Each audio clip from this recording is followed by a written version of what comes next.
Hey, all you cool cats and gamers. Welcome to Victory Lap, the GDQ hotfix show that highlights recent world record and personal best runs and the runners who made them happen.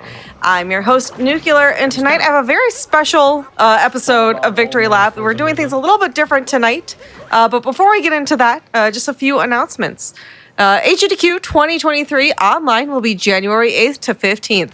The games list for the first submission period is out. The second submission period for games released after September 1st is November 6th to 12th. Visit gamesdonequick.com for more information. So this weekend, we have GDQ Hot Fox on Saturday, a marathon of speedruns featuring foxes. We also have Pokemon 3rd Gen 20th Anniversary Special on Sunday. Each of those will start at 1 p.m. Eastern. All right, that being said, tonight we are showcasing Tyrone 18's world record run of Super Mario Odyssey, Darker Side. But unfortunately, I do not have Tyrone with us. Tyrone did give permission, though, that we showcase this with Dangers and Spike commentating the run. How are you both doing tonight? Doing great. Thank you for having us. Yeah, thank you. Doing well. Yeah, so that's unfortunately, Tyrone is a good friend way across the sea in Europe, and the time that this show is not very European friendly. So Tyrone did ask if Spike and Dangers could come on and showcase the run for him. So I'm really excited for that. Yeah, let's go ahead and jump into it whenever we want to get kind of the re-showing of it here. I believe this run was achieved on August 12th of this past summer. And this is one of the, kind of cornerstone achievements, I think, of Super Mario Odyssey within the speedrunning community. It was a long time ago. People started theorizing, do we think like a god run of Darker Side could get all of this done, which is collect 500 power moons in this video game and then defeat the hardest kingdom in the game, the hardest level, the Darker Side, all in under 3 hours. A bunch of this community's top runners, including BP, 04 Dude, Ganon, who you all might have just seen at SGDQ. Dangerous and I got to do commentary for that. Tyrone and others all said, I'm going to throw my hat in the ring. Can I become the first person to defeat this category in under 3 hours? And again, here, as you all are about to see, on August 12th of this past summer, Tyrone was able to go from what was currently the world record of 3 hours, 1 minute, and 43 seconds. So we're about to watch all this. It comes out of nowhere. Let's watch some awesome Odyssey speedrunning.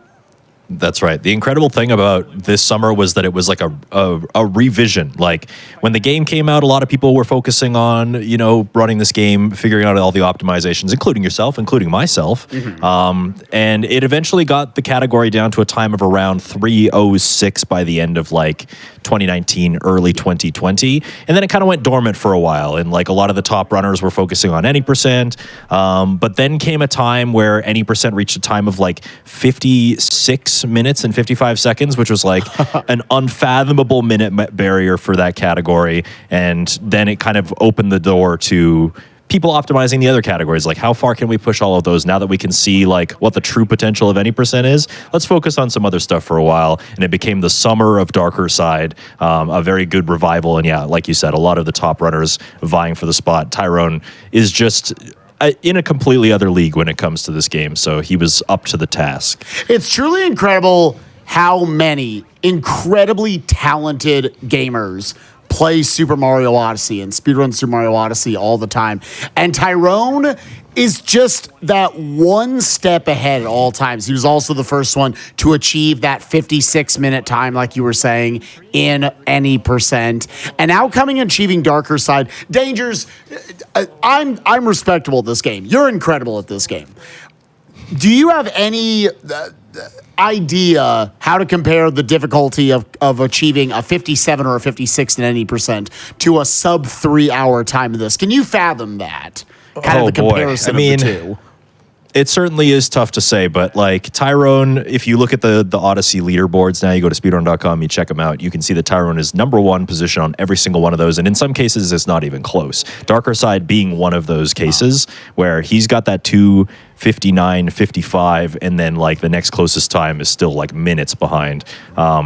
And honestly, it's pretty easy to kind of look at it and be like, yeah, that's comparable of a skill level. Like if you're getting like a low 57 in any percent, this is a different skill set, but you got to play to that kind of crazy level of optimization to get something like a sub-3. And like you said, the run before this one was a 301 something, and then he just kind of comes out of nowhere and gets this one. So yeah, it's incredible, like the skill that Tyrone has.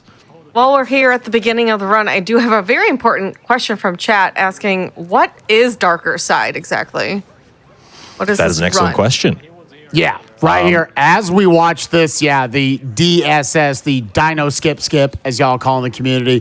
The first of many just absolutely bonkers skips that you'll be watching throughout the course of this run. Being able to skip over the T-Rex and jump up to Madame Brood. Right here at the start, saving about 7 or 8 seconds, but looking incredible. And so Darker Side, the concept of the category is that imagine like with a lot of the modern 3D Mario games, kind of going back really to Mario Galaxy 2, where that had the perfect run, and Super Mario 3D World had Champions Road afterwards. And here you've got the Darker Side, where the final main kingdom of the game is the Moon Kingdom, and then as you unlock more and more moons, you get to the Dark Side and the Darker Side of the moon. And it's your classic super hard level that you got to go through. There are no checkpoints. If you die at any point, you have to go all the way back to the start. So what is fun about it from a routing standpoint for speedrunning is you get to see a lot of the game. There are 880 total moons in the game, and what you're going to be watching in front of you is Tyrone collecting the fastest set of 500 that he's able to route together, and then get into the Darker Side of the moon, and then defeat that level, and that is reaching the multi-moon at the top of the skyscraper there. That would be the end of the category. Is going to be trying to do all that in less than 3 hours. Now jumping down, doing this chest clip right here. The specific timing where, and Dangers, you're a little better at this than I am, just understanding. You're basically throwing Cappy right as you're about to grab the moon, and it kind of boosts you up out of bounds a little bit, I believe. Yeah, something like that. You can almost think of like, Mario as he's jumping and flipping and doing all sorts of things. Like he's not always upright. So when you do a backflip or you do a triple jump, there's often times where Mario's like literally upside down, but his center of gravity is kind of different from what you're visually seeing. And that's pretty apparent when you do a backflip and then a cap throw, because when you do that, you'll notice that Mario kind of like juts back upwards really quickly. And so speedrunners will use that to their advantage. And in that case, basically what you're doing is you are positioning yourself in just the right time where you're doing that kind of very abrupt position change right as you're grabbing that moon, and then the cutscene plays and you get put out of bounds when the cutscene for grabbing the moon ends. That's what we call a moon clip, and it's not going to be the only one that you see here. Yeah, there'll be a number of different little out of bounds clips that you'll be seeing all throughout this run that you get to put on display right here. And now Tyrone going to be going into the Sand Kingdom. This is the first real kind of big chunky kingdom that he'll be going into. Mostly you've seen stuff that would be akin to what you would see in like an any percent. But here we're doing aggressive gardening right there. And some very sick movement to do a little roll skip off of that railing directly into the pipe. One of the things that I love that the devs did for Mario Odyssey was that if you want to go into a pipe very quickly, you can like roll into it or ground pound holding Z through the center of it, and you basically do a little and just go straight into it. It makes it very nice, fast, satisfying. Who would have thought entering a pipe could be super satisfying in these games, but they figured it out. And now another super cool trick, the dram. That's right, the dram. So he got high enough to spawn the bullet bill above him. Now he's throwing Cappy up in the air and shaking at the right time, and that kind of homes in Cappy into the bullet bill so that after he grabs that moon in the alcove, he's just on his way, zooming across the stage. And right into the next trick, which is IP skip. Now, It's funny because speedrunners originally found a way to get through this pyramid, like through the door without having to do all the story moons prior. And that was the fastest way for a while, but there was actually a way discovered to get right to the top without having to navigate the inside at all. And it's this little corner clip right here. And then into a triple jump to get up to the top of the pyramid without having to do any of the interior at all. And in a category like World Peace, where you don't have to do any backtracking, that saves like 40 seconds from going inside the pyramid. A little bit less of a time save in Darker Side because there were some moons that used to be routed in there that we obviously have to replace somewhere else, but it's still obviously a significant time save. I had the joy of being kind of, I guess, the pioneer of getting to route the Darker Side, this category, years ago, back when the game first came out. And people like Neo, Yggdrasil, Dangers, and others have come along. Obviously, modern day BP and others have really revolutionized the routing of it. And it's that thing that it's always going to inherently be one of the most complicated categories to route in this game because you need to collect 500 power moons. There are 877 variables just on moons that you have to consider. All right, do we get these? Do we get that? If we don't get this, how does that, in a ripple effect, affect the routing of all the other moons later on? So just that one right there. Okay, we can skip the inverted pyramid, but there are 2 moons in there. What 2 moons could we possibly slot back in that will still allow the route to work? Exactly. So. And like, that in itself is a statement where you're like, oh, we'll just throw in 2 other moons that are like the next fastest. But it's even more complicated than that for a reason that we haven't even really touched on yet, and that is Toadette.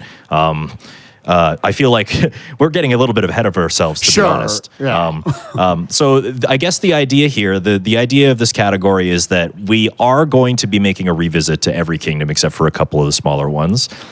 So what Tyrone is doing here is doing something that's called Achieving World Peace. That's like objective number 1 for all of the first passes of the kingdoms. He's not going to be like going on a mad moon hunt right now, because once you've opened up the moon rocks at the end of the game, then a whole brand new wide open pool of moons becomes available to you, and it's easier to kind of route with all of those in mind than it is to do like a big moon hunt at the beginning and then another moon hunt at the end. So we're just achieving world peace. We're doing a couple setup things like you saw him plant the seed, for example, in the pot. There's going to be a lot of like talking to NPCs or like looking at hint arts or, some setup things along the way. But the real like meat and potatoes of this run is going to happen once the credits have started to roll. Yeah, as funny as that sounds. So yeah. Now it's time for another clip, another trick right here. This is actually one of the newest tricks that have been found, basically utilizing this platform to clip into the wall an alternate way, kind of a throwback to the old Sphinx clips that were found back in 1.0 days of this, allowing you to get that hidden room in the flowing sands and then come here. God, he got so many coins. That was actually impressive how many coins he just picked up while not wasting any time getting that moon. And yeah, now just kind of clipping through the Sphinx. Yeah, that's not how that's supposed to look, but all a product of basically getting those 2 moons in a backwards fashion.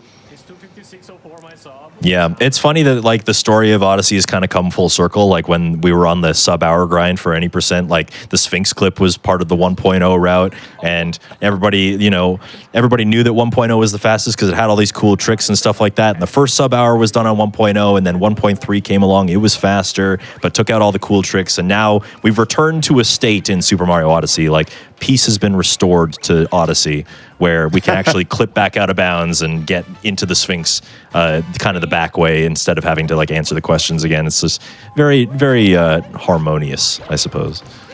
Beautiful little trick jump right here where you can get that little wraparound cap throw right there, little spin throw in order to get it behind the bullet bill. Because a lot of times you're going to try to go for these, what we just call them the insta captures, where, normally if something is wearing a hat, you throw Cappy once to knock the hat off, then you throw Cappy again to recapture them. But if you capture them from behind, it basically does it in one fluid motion where it'll knock it off and then it will instantly capture it. Should see it again right here. Ooh, had to go for a little bit of a backup right there. Ooh, beautiful backup, honestly. Doing a little rainbow twirl back as Cappy came back, pressing A to sort of keep yourself suspended in air and then get a recapture. Speedrunners have so many, like, especially in a game like this. They have so many like tricks up their sleeve. Like there's a lot of things that maybe you play through Super Mario Odyssey, your casual playthrough the first time, and you don't even know that Mario is capable of half the stuff that you see. Like what Tyrone just did was a rainbow spin, threw Cappy forward. When Cappy came back, pressed the A button with good timing and just kind of twirled in the air, and that gives you another cap throw to work with afterwards. And if you didn't know how to do that, then you would have just fallen into the abyss. Yeah. The amount of people like who speedrun this game, not just people who like played it once casually and then left it. The amount of people who have told me they never even did a cap bounce, which we're obviously doing all over the place here. You're watching in this run. Again, want to make it 100% clear. It is not Dangerous and I who are playing. It's not us who did this run. This is Tyrone's run, the current world record holder. We're just here because this is very not a good time slot for him. But the amount of people who like didn't even do like a cap bounce or anything. So the amount of just super cool little pieces of tech and just even basic mechanics in the game that you get to execute really is a work of art that you get to see on display in a speedrun of Odyssey. That's right. And it comes with the practice of within thousands upon thousands of hours as well. It's so similar to like Darkest Side right about now.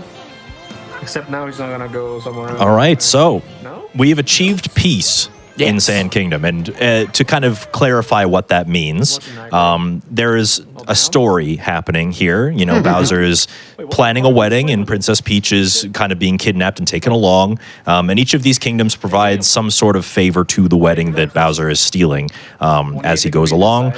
If you accomplish the main story objective in each kingdom, then you've done what's called achieved peace there. Now, before he leaves, he is going to talk to this NPC. This taxi cab is actually going to go on a little tour around the world, but if we don't talk to the taxi driver here, then they won't start their adventure at all. So just a little detour before we leave. But for the most part, yeah, this first pass, we're going to be achieving world peace in every kingdom except for one, but we'll get there when we get there. And peace is really important because peace kind of is the key to unlock a lot of the other moons when we get into the post game. Yeah, there was debate way back in the day when this was getting initially routed, like, oh, would you skip out on world peace in a slower kingdom or two? It's so many moons you don't have access to if you don't bring peace to a given kingdom. So it's just kind of been decided, yeah, we bring peace to everything. Maybe one day that will somehow not be the route, but to be 100% honest, I kind of doubt it. And now, speaking of all that, we just talked about world peace. Here's the one kingdom we're not going to bring peace to on the first pass through. We'll get to the routing of it later. Doesn't really matter. And the first thing we're going to do is jump into one of probably the more annoying aspects of the game casually, jumping into the deep woods. Impossible. Yes, I think that most people's first interaction with this was probably by accident. Yes.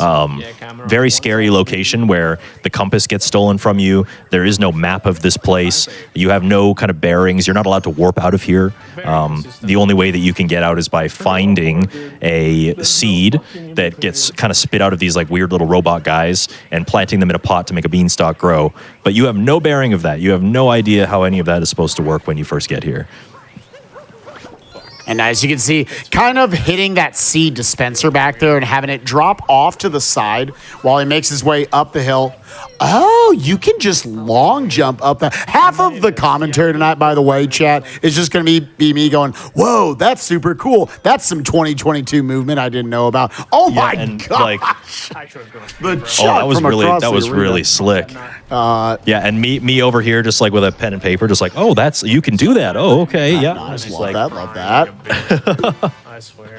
Yeah, thank God the Odyssey community found out that you can just throw the seed at the T-Rex and knock him out, because otherwise it is such a process. I remember when that was like a thing that was discovered. Like we kind of didn't put the pieces together, and there were strategies where like you had to like kind of juggle the T-Rex's movement so that he would crash into the thing that you needed. And then someone was like, hey, if I'm holding the seed and he runs at me, he kind of just knocks out. And we're like, wait a second.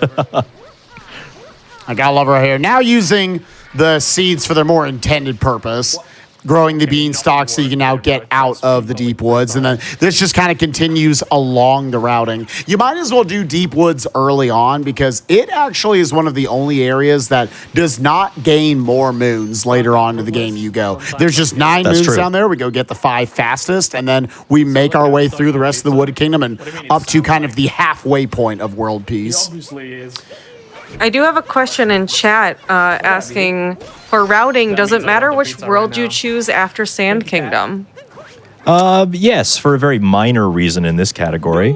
Oh, that's Okay, probably so the first notable mistake that actually just happened right there. Fell back in bounds. I think so, yeah, probably about 10 seconds of time loss there. So any aspiring Darker Side world record holders of the future, there you go. There's 10 seconds for you. Yes, routing does actually matter because we are going to be doing some revisits. And a little known fact about this game is that the order in which you choose those kingdoms and those proverbial forks in the road changes the order of the painting chain, which is going to play a really important role later on because as we go through the kingdoms, we're kind of going to be using that painting chain to avoid using the Odyssey. Now, in this category in particular, it makes a difference because if you choose wooded first, it means that wooded comes before sand in that painting chain, and there's a hint art. It's a little bit complicated, but when we kind of get to that, we can kind of point it out again. But it's a lot more prevalent in a category like All Moons, where more things are being interwoven into the decisions that you make. Now, again, this is a 3D Mario game. Absolutely gorgeous movement. This is one of my favorite pieces of movement. The Flower Road skip, the first of a number of Flower Roads that we'll be skipping throughout the course of this run. Into another roll cancel, triple jump, dives all the way up into a buffered spin pound to break open this nut, collect the moon, and then make his way over. He's going to do one more roll cancel here into a cappy bounce, not even having to do a dive right there. Just continue your P-speed roll now into the tower for the insta capture on the little uproot dude right here. One of the more fun captures that we utilize for a skip right here where we grab the moon and then we're going to extend it with the shake of the controller to then flick ourselves back up above onto the next platform and get to that next moon and make our way up to Spewer. All of that in the course of about 30 seconds, collecting 3 more moons in some absolutely gorgeous movement. And even just like a cheeky way to get that cutscene started, all you need to do is grab the ledge instead of actually land in the arena. You know, just a good second of time save right there. Very clean movement to bounce up like that. And we're going to be fighting Spirit here. As you can see, all of the Brutals have like a way to kind of sequence break their attack animations, so just bounce on his head before he's able to really do anything. Spirit's done just like that. Now, we were talking about peace and bringing peace to the kingdoms and how important that is. Wooded Kingdom is going to be our #1 exception because when we collect this multi-moon, we're going to get spit back down to the Odyssey, and the Odyssey is at the bottom of the kingdom, and the place that we need to go to beat the boss is way at the top, so we're actually just going to leave defeating the boss for a little bit later on in the run to save us some time. Twitter only knows the word mid. Nah, they also know Lil Bro. Now we going to the second, the more commonly the first place a lot of people will go to. Going to Lake Kingdom here. You know, a lot of people might have been confused when the game first came out that like, oh, what, you know, it's, oh, I can either go to Lake or Wooded, or I can either go to Snow or Seaside. You got to go to both. It just affects the order in which they come at you in.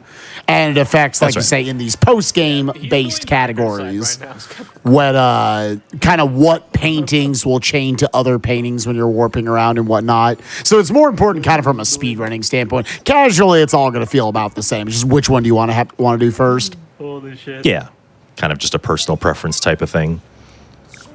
Wait, he's warping up the Odyssey. Where is it going, man?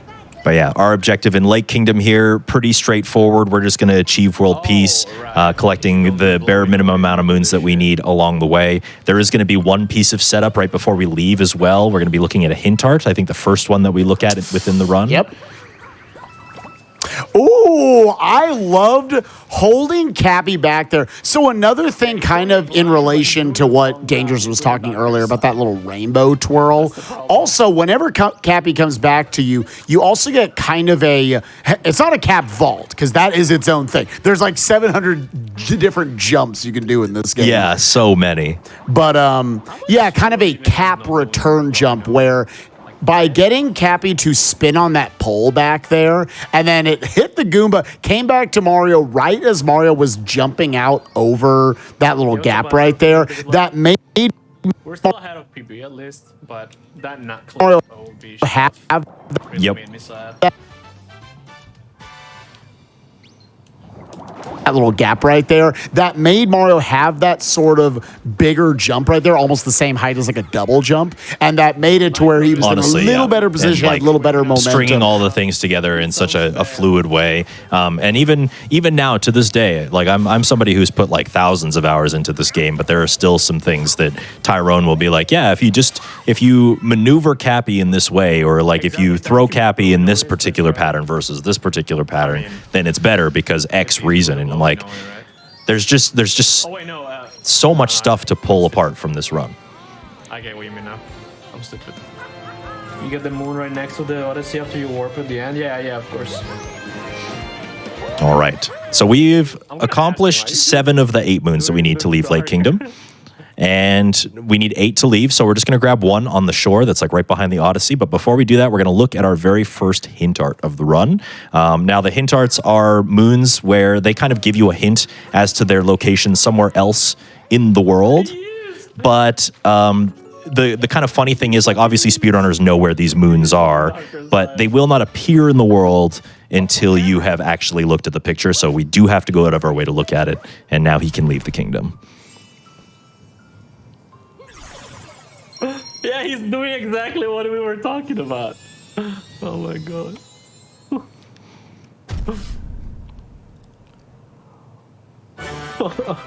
Honestly, that's not that bad of a plan initially for getting a lot of moons. All right. At least if you are ready. And onward, the game kind of tricks us into thinking that we're going to go to Metro Kingdom, but if we didn't skip the cutscenes, you'd find out that it actually gets kind of ransacked. And we're going to instead go to Cloud to fight Bowser first. Nothing really crazy to report about this. Now, Cloud is actually one of the few kingdoms that we don't revisit at all. There's just not enough moons in the post-game to really warrant coming back here, so we're just going to beat Bowser. You're going to see Tyrone do a cheeky little strat to collect, well, first of all, to Cloud Boost. You got to love that. Love that movement so much. But you're going to see him in the second phase of the fight. He's going to quickly dip out of the way and get a hint art hidden in the cloud. You can see he's turning his camera around here.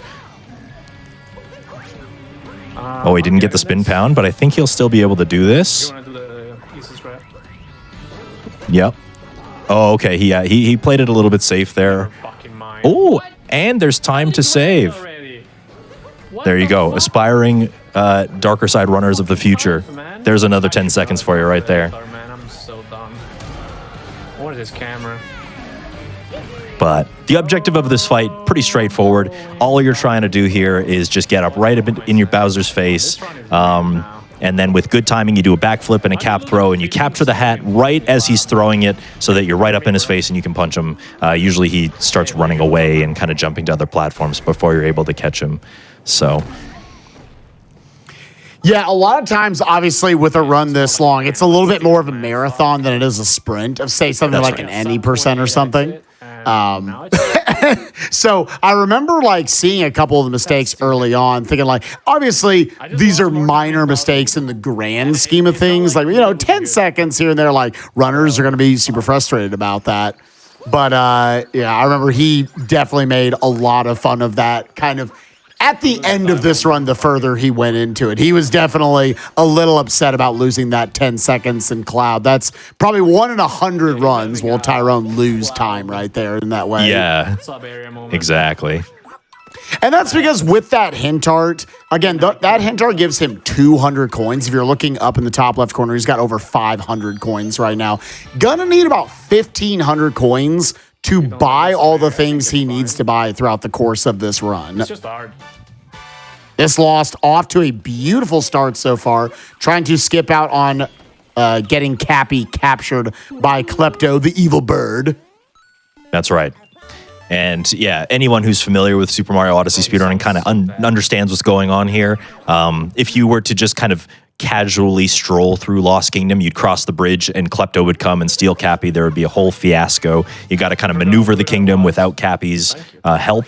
But we happen to know the path through the kingdom to kind of avoid that trigger, avoid that cutscene from happening. And we're going to kind of come around and surprise him from the back so that we can avoid that from happening. Ready for it, at least. Yeah, like Dangerous is saying, Klepto right now is kind of expecting, by now I'm sure he's not supposed to be up here. So by running up there to the top, he thinks that he has already captured Cappy. I'm still gonna go for it. Beautiful movement right there of baiting that little buzzy beetle to capture Cappy, go over, break open that cage, actually pause down below him for just a split second to make sure he was on the correct trajectory because he's still following Mario, even though Mario is below him. Break it open, get the moon underneath, triple jump up to the moon on the tree, and get that moon, take the death abuse, and now make our way over to Glidon where we're going to get 2 more moons, the second of which is going to be another very, very cool trick Tyrone has to pull off. That's right. One of my favorite kinds of tricks in Super Mario Odyssey in general, the capture warp. This is a very flashy example of that. So we're going to use Klepto. We're going to position him exactly in the right place here. Long jump towards this key. And with good timing, shake and dive at the same time so that right before Mario hits that instant death poison is going to just warp right back to Klepto, who's standing on safe ground, grab the moon, and then just get out of here. That was a filthy loss. That was beautiful. Good. Yeah, you can't really find anything to complain about right there. Yeah, Tyrone may be upset about the 2 10-second time losses, the clipping back in bounds, back in wooded, the missing the Bowser cycle there back in Cloud. And yeah, bringing it back big time here with Lost 1. Oh, my cat's escape. Okay, it's still 305. Yep. Then we get to, this is kind of like one of my favorite little stretches of movements in the run. You get to do Lost 1, which is just, in about 1 minute and 40 seconds, you crank out about 10, 12 moons based on what kingdom you're doing. That's right. And out of there so quick. There's very little in the way of cutscenes or anything. And you go straight into Night Metro Kingdom. Dangers, I've always had fun watching you get to do the movement here. Same with Tyrone and all the others. That's right. Yep. The idea with Metro is that you come into a state of disarray, and there's not really a whole lot that you can do within this night portion. We just have to kind of accomplish the story part as fast as we can to open this kingdom up as, just to the bigger moon pool during the daytime. But that doesn't mean that it doesn't come with a bunch of surprises. If you did this casually, you were probably winding through the streets, but you can use the canopy in a good move set to get up onto the ceiling and kind of just like avoid all of that roll across here. And then you were already at City Hall, just like that. Everything else, we get a free. I love bouncing Cappy off of that NPC right there. So again, Cappy comes back, and then when you press A again, you get that double jump height immediately. That also has good momentum with it. Some beautiful movement right here, immediately into the cap cancel triple jump, utilizing the spin throw to knock out all of those tiny Goombas right there. And then that just, how do you angle that bounce off of Cappy to beautifully go straight to the pole, jump all the way up, get this chest moon right here, immediately jump to this top platform, and long jump your way over this death-defying gap as the camera wants to do everything in its power to work against you. Barely get off of the front of that railing and make your way up to Mecha Wiggler. Yeah, the City Hall really is a testament to like every movement trick in this game possible. You got triple jumps from roll cancels, you got spin throws to take out enemies, you got Shirane bounces, which is basically like Mario's positioning close enough to a wall where you throw Cappy into the wall, but Cappy doesn't disappear. Instead, you get a bounce. It's got just a little bit of everything. It's really fun to watch. Yeah, what are the names of those bounces again? What is it? Shirane. Shirane, okay. Yeah. Is that like the person who found the bounce or something? Yeah, or someone who kind of popularized that movement, yeah. Mm-hmm. And there are a couple of cheeky places where you see it. You could even classify like Moon Cave Skip uses one, just that the moon gravity is kind of helping you, assisting you. They are a lot trickier than they look, that's for sure. Taking out the Mecha Wiggler here with absolutely no difficulties at all. That second phase, good pattern, helped him out there, I think. Yeah, you can see a lot of, obviously to be good at a game like this, speedrunning wise, there's a lot of different skills you have to take on. And one of them, like right here, has nothing to do with moving Mario. You have to be good at all the different captures, and being good at the tank means good at aiming all of its shots. So Tyrone right there, a lot of people when they're getting into running this game, it's good enough to just hope that you got a 2-cycle at all, because he'll only give you a little bit of time before he goes back into the wall and wastes a good 25 seconds. Obviously killer at a high level like this. It sure is, yep. But Tyrone straight up, not just shooting all of them, they were all done before it even stopped moving, kind of following up with it and hitting all of them in a brilliant little 6-piece combo. The lady just got gotten by Joel Mama, bro. All right, and we are into the daytime portion of Metro. So again, this is a pretty good kingdom that exemplifies what Darker Side is all about. So we're going to be spending a lot of time setting things up. We're going to be planting seeds in pots. Those seeds are supposed to take 20 real-time minutes to grow based on your switch clock. So if we can plant them, the next time we come through Metro Kingdom, they're going to be grown and ready for us to collect a free moon if we can get it planted in the pot fast enough, basically. So that's what Tyrone is going to be doing here. And we are going to also be completing Peace in this kingdom, which requires us to put together all of the band members for the festival, which is going to be happening at the end of this kingdom. What can you do? Yeah, she's looking for a drummer and everything. There's a dude right outside trying to do his best audition piece right now. So glad we can give the man some work. Yeah, we gotta please, go Pauline, notice me. Please, I'm doing all I can. Now you can kind of route a lot of these kind of in any order you want. Looks like he likes to go for the bassist first. Where there is a moon, if you're familiar with like any percent runs and whatnot, just off to the right in that scrap, but it's going to be slightly faster to get it a little later on. I'll suggest to OTAP. Keep your cell phone carried. Yeah, I mean, I've been doing it. I love the new Donkeyan, because New Donk City, that's where we are. I love the new Donkeyan language we hear all over the place. Oh, me too. It's such a treat. Fong. I forgot Keep my cell phone carried. Can we own tip? Yeah. That's my name. It reminds me of like the Sims language. Yes. Yes, Like, yes. God, they are Sims, dude. They just are Sims. I've never made that connection. Nobody asked, man. Some beautiful movement there. Looking at another hint art. That hint art reveals a moon later on in Lake Kingdom. You're going to be seeing a lot of that. You know, just looking at those pictures reveals a ground pound moon somewhere else in a different kingdom. And they're free moons as long as we look at those pictures. Mm-hmm. Yeah, and I love multi-hour long speedruns that, like, you know, this is obviously a 3D platform, but it almost has like RPG routing aspects to it in a way. Like that moon that he just looked at the hint art for. Oh, the beautiful Kobe shot. right there. Beautiful oh my shot. gosh, that was filthy. That was absolutely filthy. Because as long as that gets in the pot, it's starting to grow right now, even though he's like started a cutscene and everything. Don't have to like watch the animation finish or anything. But yeah, like almost like an RPG. That hint art he just looked at, that moon is going to get collected in like 2 hours. Unironically over 2 hours from now. See you later, Pauline. Yep, that's right. So we got plenty of time. So it grows in 20 minutes. So, you know, we just kind of come back and it's going to be like, this is what I mean by like all the setup that happens in the first visit. Like it looks like we're doing a bunch of stuff that might be kind of slow to wait on, but we do have that time to wait. Now, worth pointing out right here, we get to watch some absolutely gorgeous movement like we're getting to watch this entire time. There is, if you look at what the advanced route is for this game, there is one single clip that even Tyrone right here doesn't want to go for.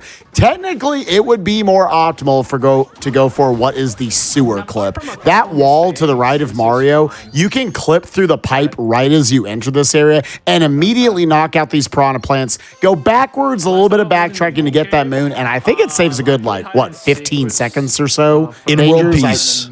In World Peace, it does because you can like route the sewer moon out completely, but in this category, it's even less. The reason he doesn't do it in Darker Side is because that moon in the sewer is still fast, even if you do the clip. So we're talking about like 3 or 4 seconds.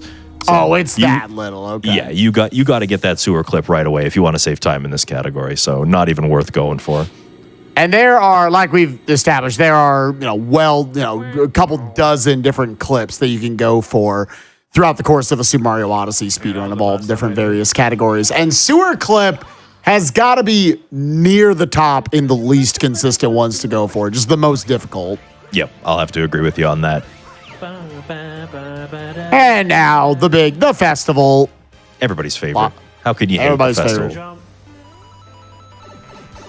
Dude. Immediately, apparently dropping his jump input right there, which makes the rest of the cycles here a little bit scary because, spoilers, he's not going to die. I don't think we'd be showcasing this if he if you lost minutes on the festival. Have you died in the festival yet, Dangers? I still haven't died in years of playing this, but I think it's possible that there was one along the way somewhere, but I don't recall one in recent memory, at least since I started coming back to doing World Peace. But we all have that kind of like walk of shame moment, like nobody's gonna die in Ruined Kingdom, right? Like that's not something that happens. I've died in Ruined Kingdom, so it just happens. Bro, my jumps are not happening today. And Tyrone is not having a fun time Ironically, with though, the festival. 2D movement in this game can sometimes be super awkward to pull off. Like it feels like almost For every sure. 2D section has a. Yeah, this jump's just kind of awkward. It never feels consistent. I don't know. Don't get hit early. Yeah, and anybody who's like kind of familiar with 2D Mario physics, like Super Mario Odyssey's 2D mechanics do not match the 2D mechanics of the old games at all. So if you're used to like Super Mario Brothers movement, then you're going to be in for kind of a nasty surprise switching over to this. It's a lot floatier. It's a lot slipperier. Bitch. Hey, but he survived. Dangerous.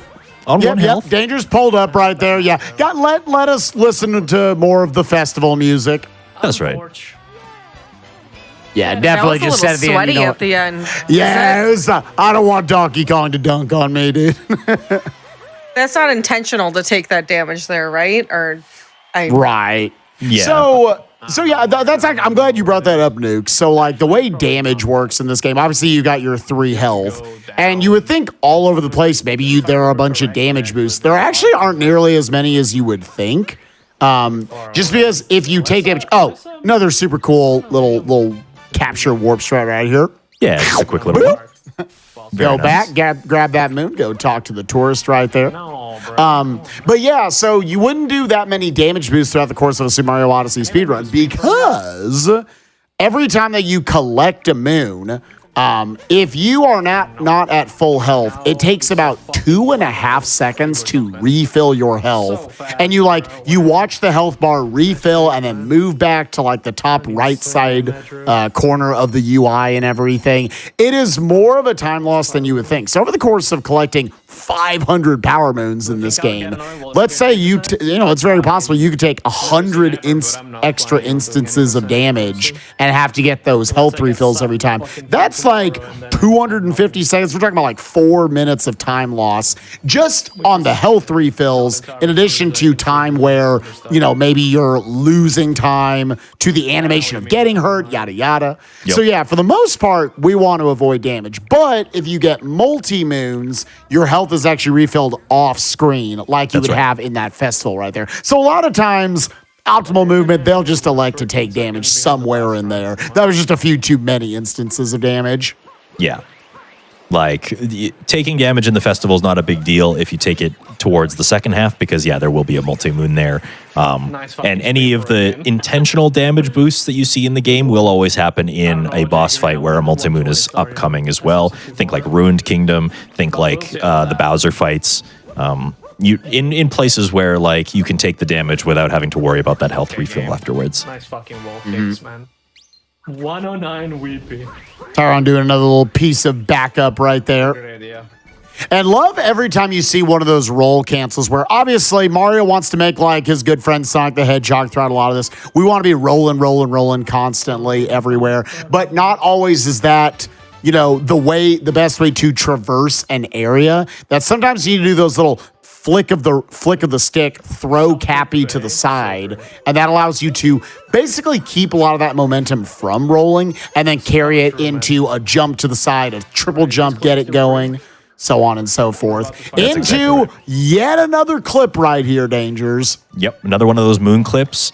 Ground pounds, sets himself up with a backflip, and throws Cappy at just the right time so that he slips through this wall. Nice little roll cancel around the corner to get into this hallway. Snow Kingdom and Sand Kingdom are the two kingdoms in the game that allow for a sequence break, which is essentially not having to complete every element of the story to get to the ending part of the story. So instead of going down all of those hallways, getting all of the story moons associated with each one of those and opening the barriers, you just clip out of bounds, go into the hallway, and here we are at the end part of the Snow Kingdom story. Yeah, they're the only two kingdoms where we're not going to collect every single one of the kind of single story moons that kind of sequence you through each of the kingdoms, which is good because generally we collect those moons just because we have to.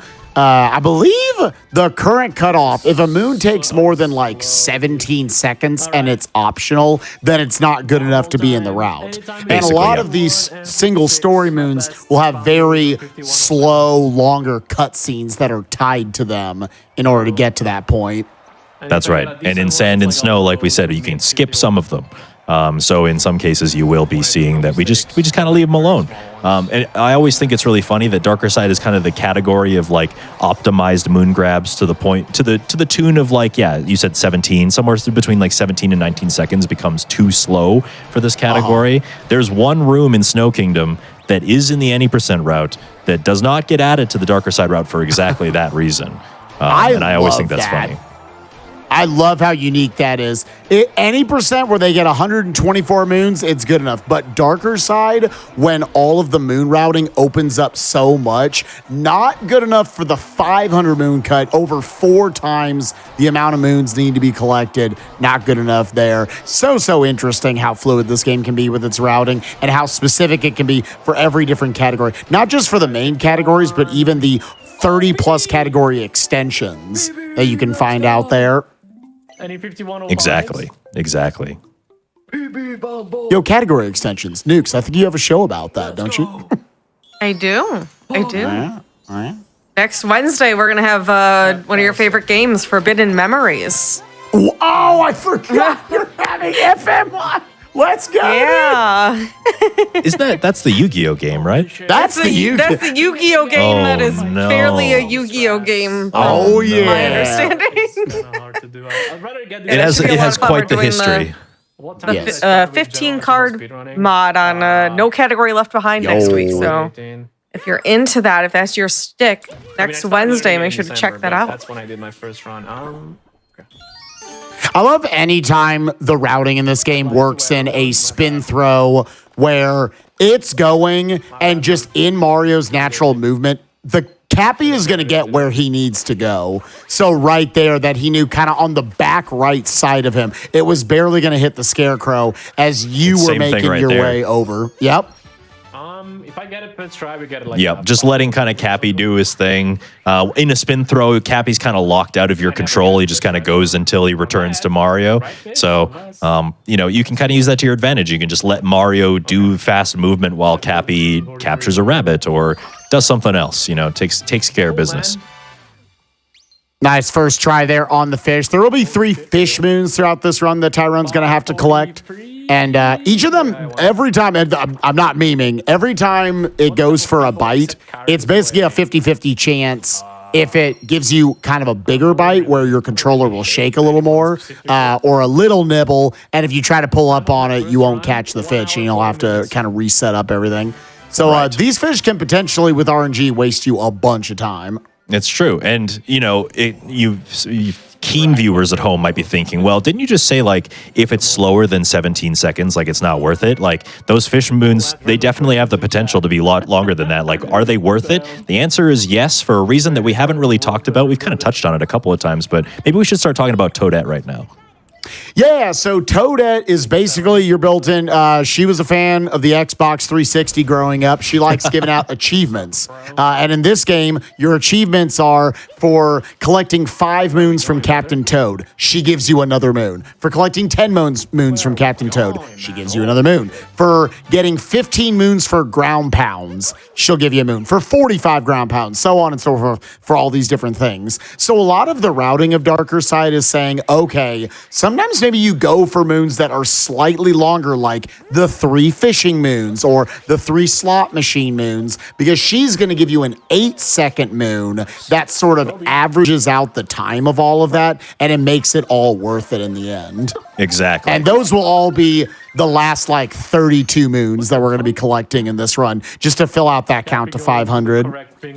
Yeah, and that's when we're saying like, okay, well, we don't do the inverted pyramid anymore, so maybe we just swap out the next 2 fastest moons. It's a little bit more complicated than that because in a situation like that, there was a treasure chest moon in the inverted pyramid, and there was a 2D moon in the inverted pyramid, and those are both Toadette achievements. So you have to make sure that you are still fulfilling Toadette's requirements as well as picking the next fastest moons. It's not just as simple as swapping things out sometimes. It's just a little hard.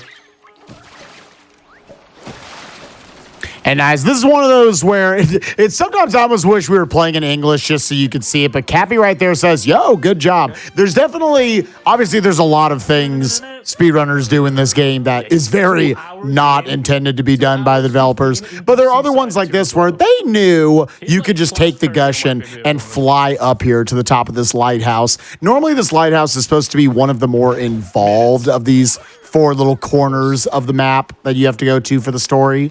Going through Seaside Kingdom, you have to go through like a whole little tunnel, whole little side area. In Darker Side, we're never going to see that tunnel. So. That's right. 400 or 500 moons. Does that work? Yeah, a lot of unintended mechanics, but you know the developers are smart. The developers are like, okay, well you can get about this much height doing this, so you know, throw in a little flavor text here. Cappy gives you a good job there. They put a coin stack in hidden locations sometimes. You know, the game developers understand that there might be some skill that you can interweave into your gameplay. I always call this little chunk of the run, this part of the kingdom, where you are babysitting the Gushin the entire time.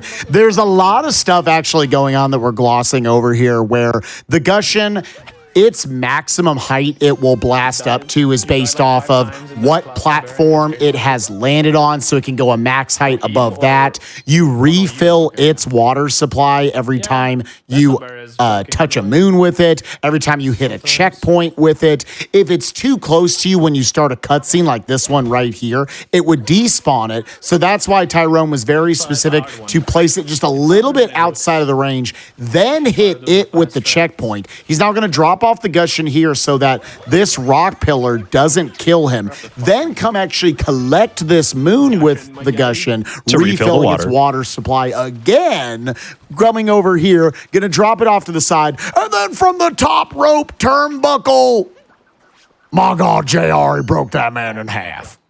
That's right. Taking out that enemy right there to collect this moon to once again collect the water supply. Oh, I'm sorry. I'm like cracking up. I'm sorry. And then all of that, all that baby adventures in babysitting, and then we just plop it and we use its carcass to get rid of the lava right there so we get into the hot springs moon. Yep, ground pound right through our poor, sweet, innocent creature to collect this story moon. It doesn't have comments. Yeah, it's just really convenient how that just like spreads out an entire hole right there for you to what the? How is that a cat vault? That's so fresh. That's so minty fresh. Yeah, Fresh and so clean. so fresh and so clean. I loved that. What the fuck is going on here? Yeah, that was great.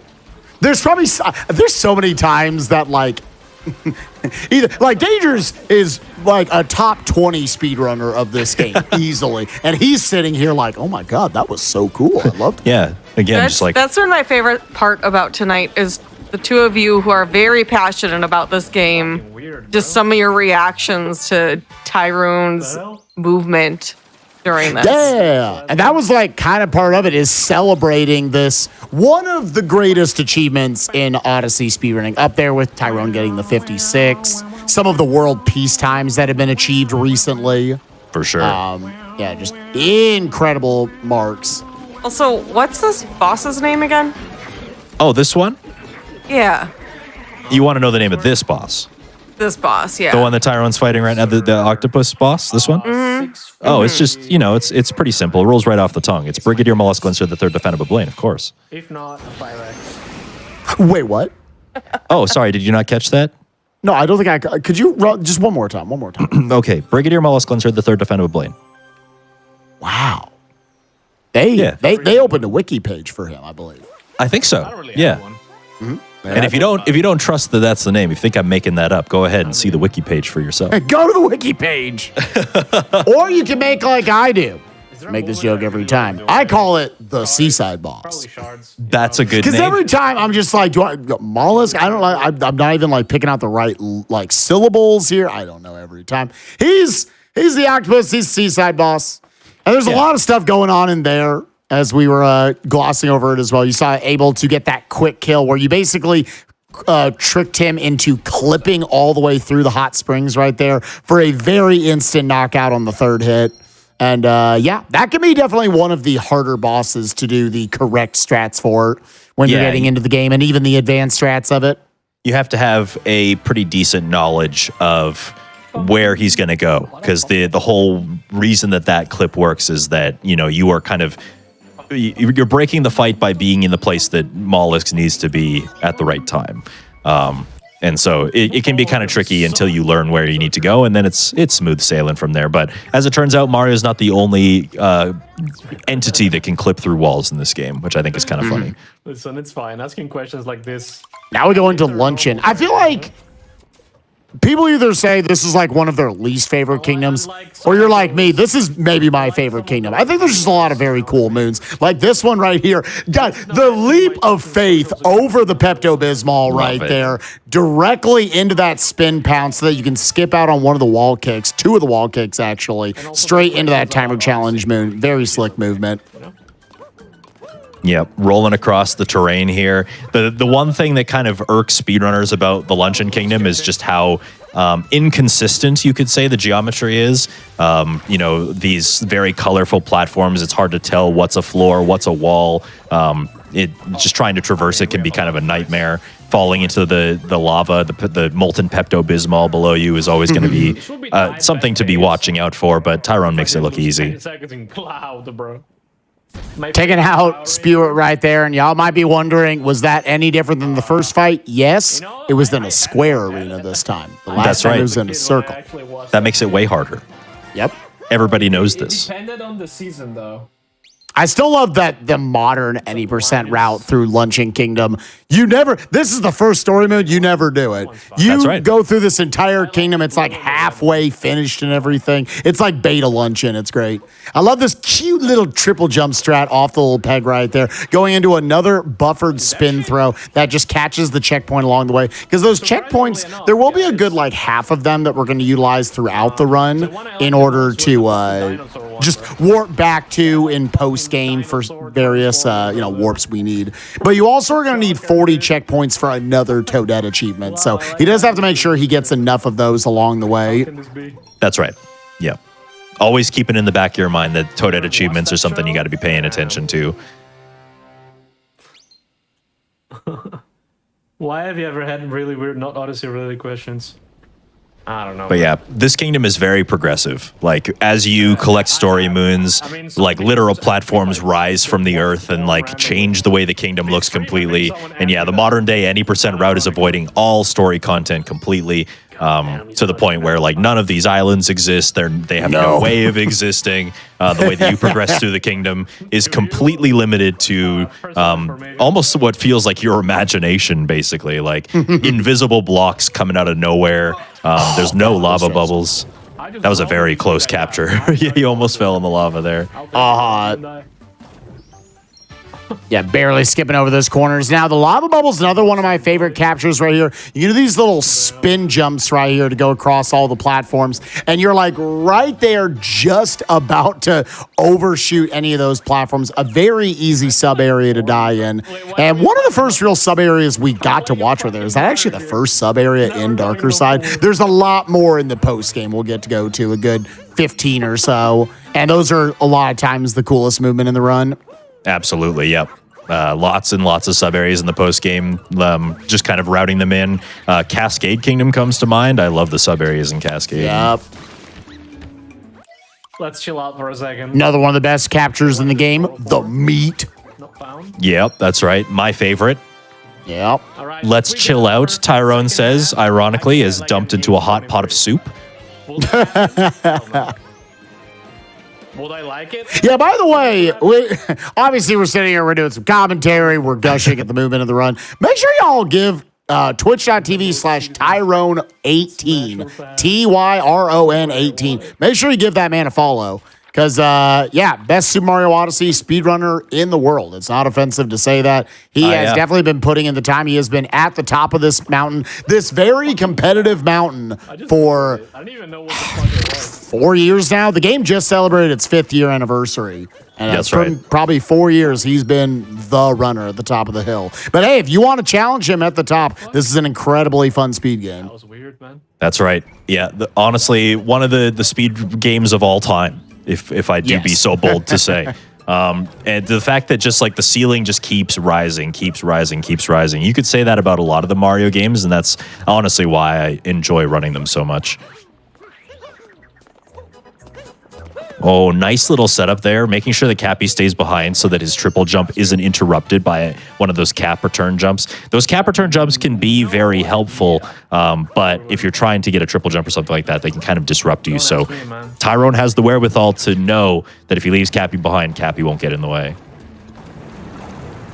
Jump down. Love just leaping over that whole thing and then kind of curving the bullet back in to still get this little alcove moon, and doing a lot of this movement a little bit blind, like the camera's not quite able to crank over in time. Again, a lot of runners like me, I'm going to stop and turn that camera a little bit. No, Tyrone's just going the whole time. And now I keep gushing over the movement in this game, but this will always be, if I want to say what makes Super Mario Odyssey a great speedrun, I will show them this little 15-second clip coming up. He's about to get this moon right here, lighting these torches on fire, and then this is the one. This is it. This is the clip of all time. This makes it one of the speedruns of all time.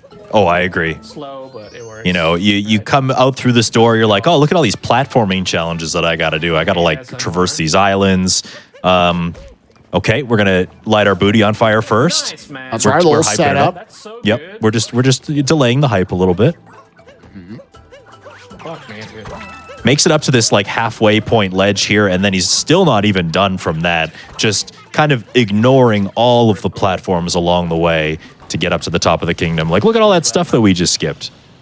Didn't even go there.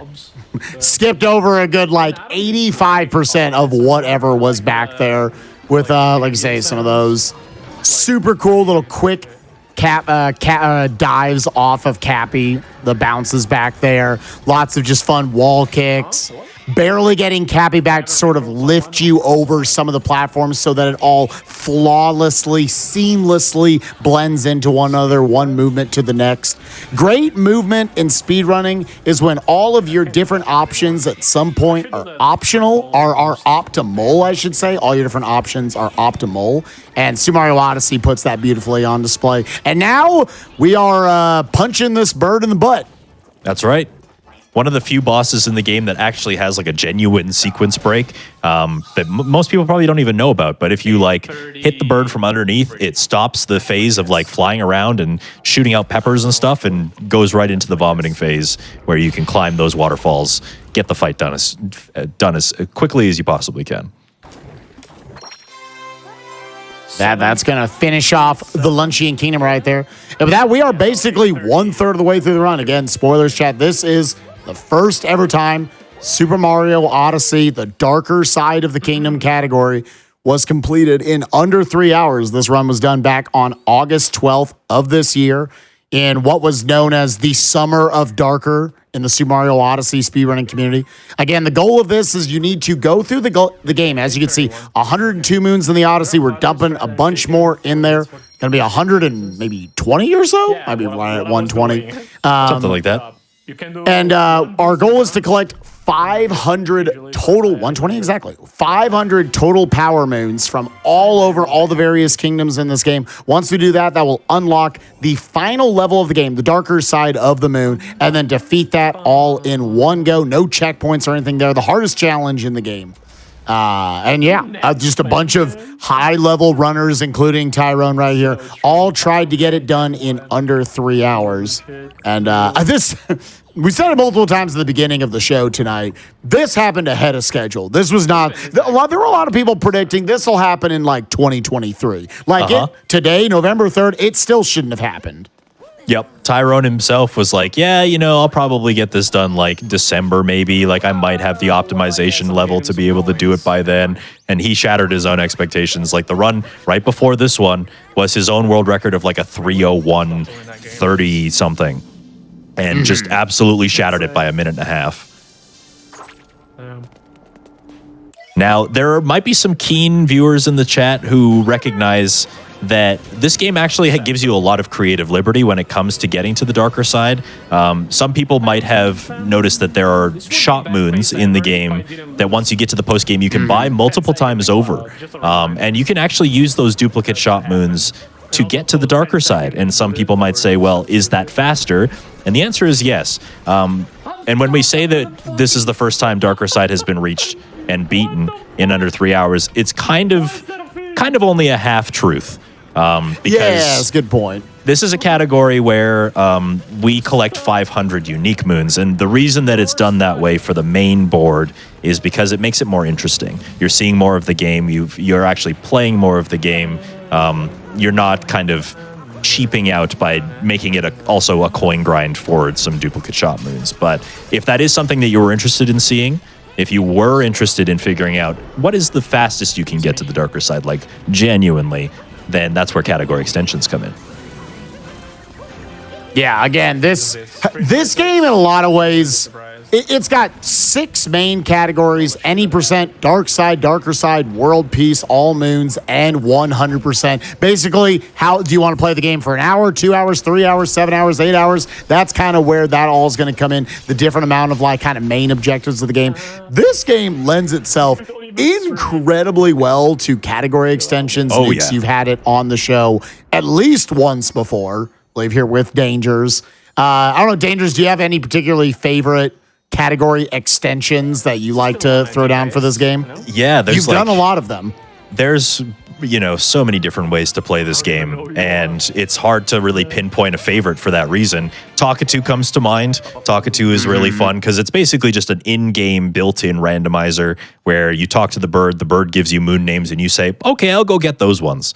So that's always a favorite of mine. Darker side with dupes is, it might sound like you're kind of cheaping out, but it also kind of revolutionizes the route of this category. It includes more of the coins that you would find in some of the hard to reach places to make the route a little bit more interesting and just a little bit quicker. I think it ends up being like 20 minutes faster at an optimized level. So, getting it done really fast. But I think my favorite category of all time, we were talking about sub areas. All sub areas has probably got to be my favorite category because the sub areas are just like little branch offs from all of the kingdoms all across Super Mario Odyssey. And they're just like little challenge gauntlets. They, feature 1 or 2 obstacles that kind of get progressively harder as you go through each of the sub areas. And even some of the slower ones have like really fascinating ways of completing them. So it's always a fun one to run through. I'm shook you didn't mention nipple percent. Oh, could I yeah, forget? probably the most run category Dangers has ever had, period. Yeah, I think you're probably right because they are super, super quick. Getting Mario in his boxer shorts, you got to see those sweet pepperonis, baby. It's Great genuinely category if impressive. you've never seen it. It's true. It's genuinely impressive that in like 7 minutes or something, y'all collect 1,000 coins in this game. And, That's right. Make sure he's beach ready. That's great. Get Mario in his skivvies. Oh boy, I do love Bowser's Kingdom. Bowser's Kingdom is basically just a platforming gauntlet. Each island has a different challenge. You got to get the story moons, you got to get up to the top, and you got to beat the Robo Brutal. Little detours here and there along the way because it is darker side. So, if we can pick up some fast moons along the way, that's what we're going to do. But some of the best movement in this kingdom because, you have to go through this part every single time. So even any percent is doing some of this really cool movement. Yeah, and the stuff that is tied to any percent at the end of the day is the most worked on movement that this game will ever have. Like you see here with the shard zoom, barely getting that cap extension to that shard. You're supposed to use a bird throughout all of this. No, thank you. Right there into already stacking. He's already gotten shard 1, 2, 3, 4. Come over here. Grab the Pokio, get shard number 5, spawn that moon over there, but we're not done yet. We got to get 2 more moons over here on the side. Gonna need another bomb, please. Thank you very much. Get one, immediately pop pop out of the capture as well, because you'll grab the moon, and then Mario will naturally bounce off of the Pokio right here, giving yourself the height for that wall kick, jump around, another cap roll, cancel. Grab your moon, take the pipe, back to the story moon. Yeah, this pipe spits you out conveniently right next to the story moon, so you can kind of continue along your way as if you weren't even back there. 100% of the time? No. But I'm pretty okay at And that is kind of naturally the history of any sort of speedrun, right? Like the any percent, the most accessible category to anybody playing it. There are, you know, a couple hundred times for Darker Side in this game. If you go to speedrun.com, any percent, there's 2,000+ people who have run this. I think it's over 3K now. Eyeballs. Is it over 3,000? Oh my God. I think so. So naturally, any of this movement that is a part of any percent, that is the most refined movement. Everybody has looked at it. And you're kind of now getting to the point in the modern era where Darker Side, all of its different movements is starting to look more and more, blending more well together in with that any percent movement. That's super well established any percent movement. Exactly. Something you won't see at any percent, though, is this little combination of moons right here. So Tyrone spawning this moon, it actually takes like probably 6 or 7 seconds to spawn in. So we're going to grab this one over here first. Holy shit. And a neat little capture warp. You can actually see Cappy is homing in on the pylon just in time to be able to shoot off to the next island. That was a strat found by Valu, good friend of the show. Yes, glad you brought that up. Yeah, Valu, one of, I think, all-time legendary, just 3D Mario speedrunners. Very cool strat to talk about right here with the bomb. Actually getting her first 2 bombs to float up in the air at once. And now you can just immediately throw this, and that immediately ends her second phase, knocking that out. And then shouts to another Super Mario Odyssey speedrunner. And I believe it was Fur right here who actually found this little camera manipulation right there. That's to right, just the first person immediately strat. have that set up. But Yep, it used to be that we would do the first-person strat for all 3 phases of the fight, but then there was that discovery where if you throw both bombs back at Harriet at the same time, that one just kind of floats in space, waiting for you to skip the second phase. Very clean stuff. Obviously, we had a lot of stuff coming up right there now, taking out Topper, timing his jump onto Topper to end his phases immediately. And I just want to finish, just giving the big shout-outs to Valu, one of the all-time Super Mario, just 3D speedrunners. Very accomplished in the Mario Galaxy games, 3D World, Super Mario Sunshine. I believe is at the very least dabbled in 64, came and messed around, had world record in Odyssey for different stretches of time. And yeah, found some super cool strats there in Darker Side included, getting those 2 moons back there, saving that second and a half. Even though it looks like a lot of extra movement back and forth, it takes so long for that moon to spawn in, it does save time. And now we have got the main courtyard, the Pokio climb up while collecting a handful more moons before we get up to Mecha Brutal, the most interesting boss fight in the run without a doubt. Starting off with the triple jump around the corner, breaking the crates.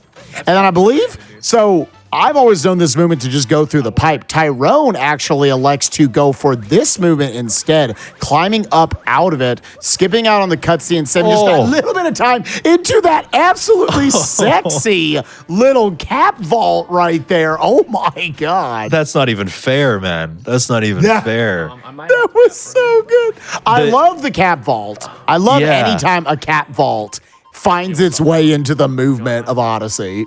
I just like the bravery of that, like to have the faith to be able to pull that off. Because, you know, if even Cappy were just like an inch too low, you would be careening off the side of that cliff. But Tyrone just does it like it's nothing. How could Tyrone pull off a move so controversial yet so brave? So brave. Oh, goody. It's because it's Tyrone. That's just like there is no other answer to that question. And I always do like to point this out. Tyrone is from Italy, so no. The irony of, wait, no, this is the greatest moment of the run right here. Watch this. Watch this shot. Blop! Oh my God. I also got that earlier. One shot, no vision right there. 360 Fell down, no-scope. immediately poked that in the hole. If you know it, you know it. That is impossible what he just did. That is some TAS stuff right there. That he got the Pokio's little nose right in the hole, spawning that moon right away. And now we go up to Mecha Brutal. Dangerous, I'm going to let you play this one. This is incredible. Oh boy, yeah. So obviously there's a bird that they spawn into this fight eventually, but we're never going to see it. So you climb up the leg first onto the right side. Gonna hit Rango is the first one, I think. But sets himself up for a perfect position here to dive and hit the second bubble like it's nothing. Now, you might be thinking, like, how does he keep getting up on top if it keeps pushing him off? It's all just about managing your height, managing your distance, spacing those cap dives and those cap bounces out in a way that you can get up to the top of the Robo Brutal. Takes a lot of practice. This is not an easy thing to do. Got to wait for an invulnerable phase before hitting the third bubble here. And the same thing. Going to jump back in here, ground pounding in just the right spot here that he can dive back, get the fourth hit, basically blind the whole time, and this fight is already over before most people would even finish the first bubble. No, they're still trying to find the Pokio in this phase. Right. Yeah, still wondering where the bird is gone. Yeah. That little Tweety bird. Makes it look so easy, but yeah, that's another one of those things that like every speedrunner of this game has to accomplish this fight in order to make it to the end of the game. So it's received so many revisions over time, and now it's just a work of art. It really is.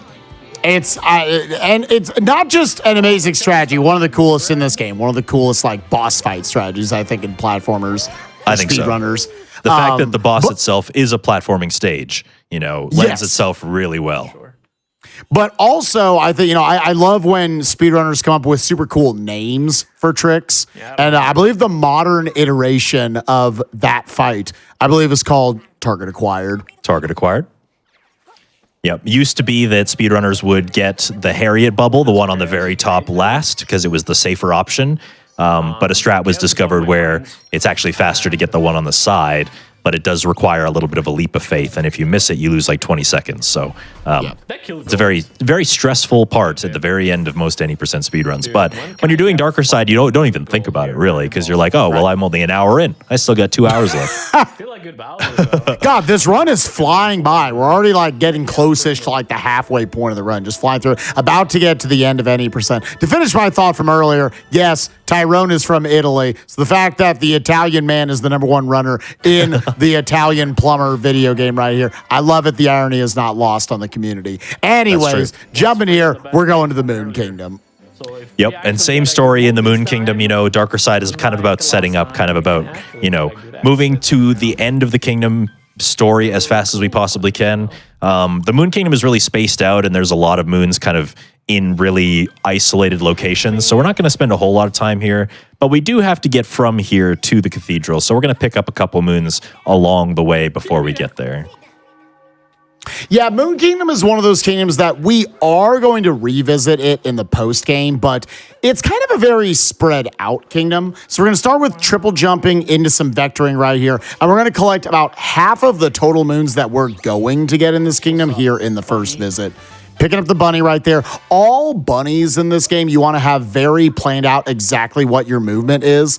Yes. Where you kind of want to bait them to go towards. Otherwise, yeah, it's very easy to lose 10, 15, 30 seconds to having to chase the bunnies around.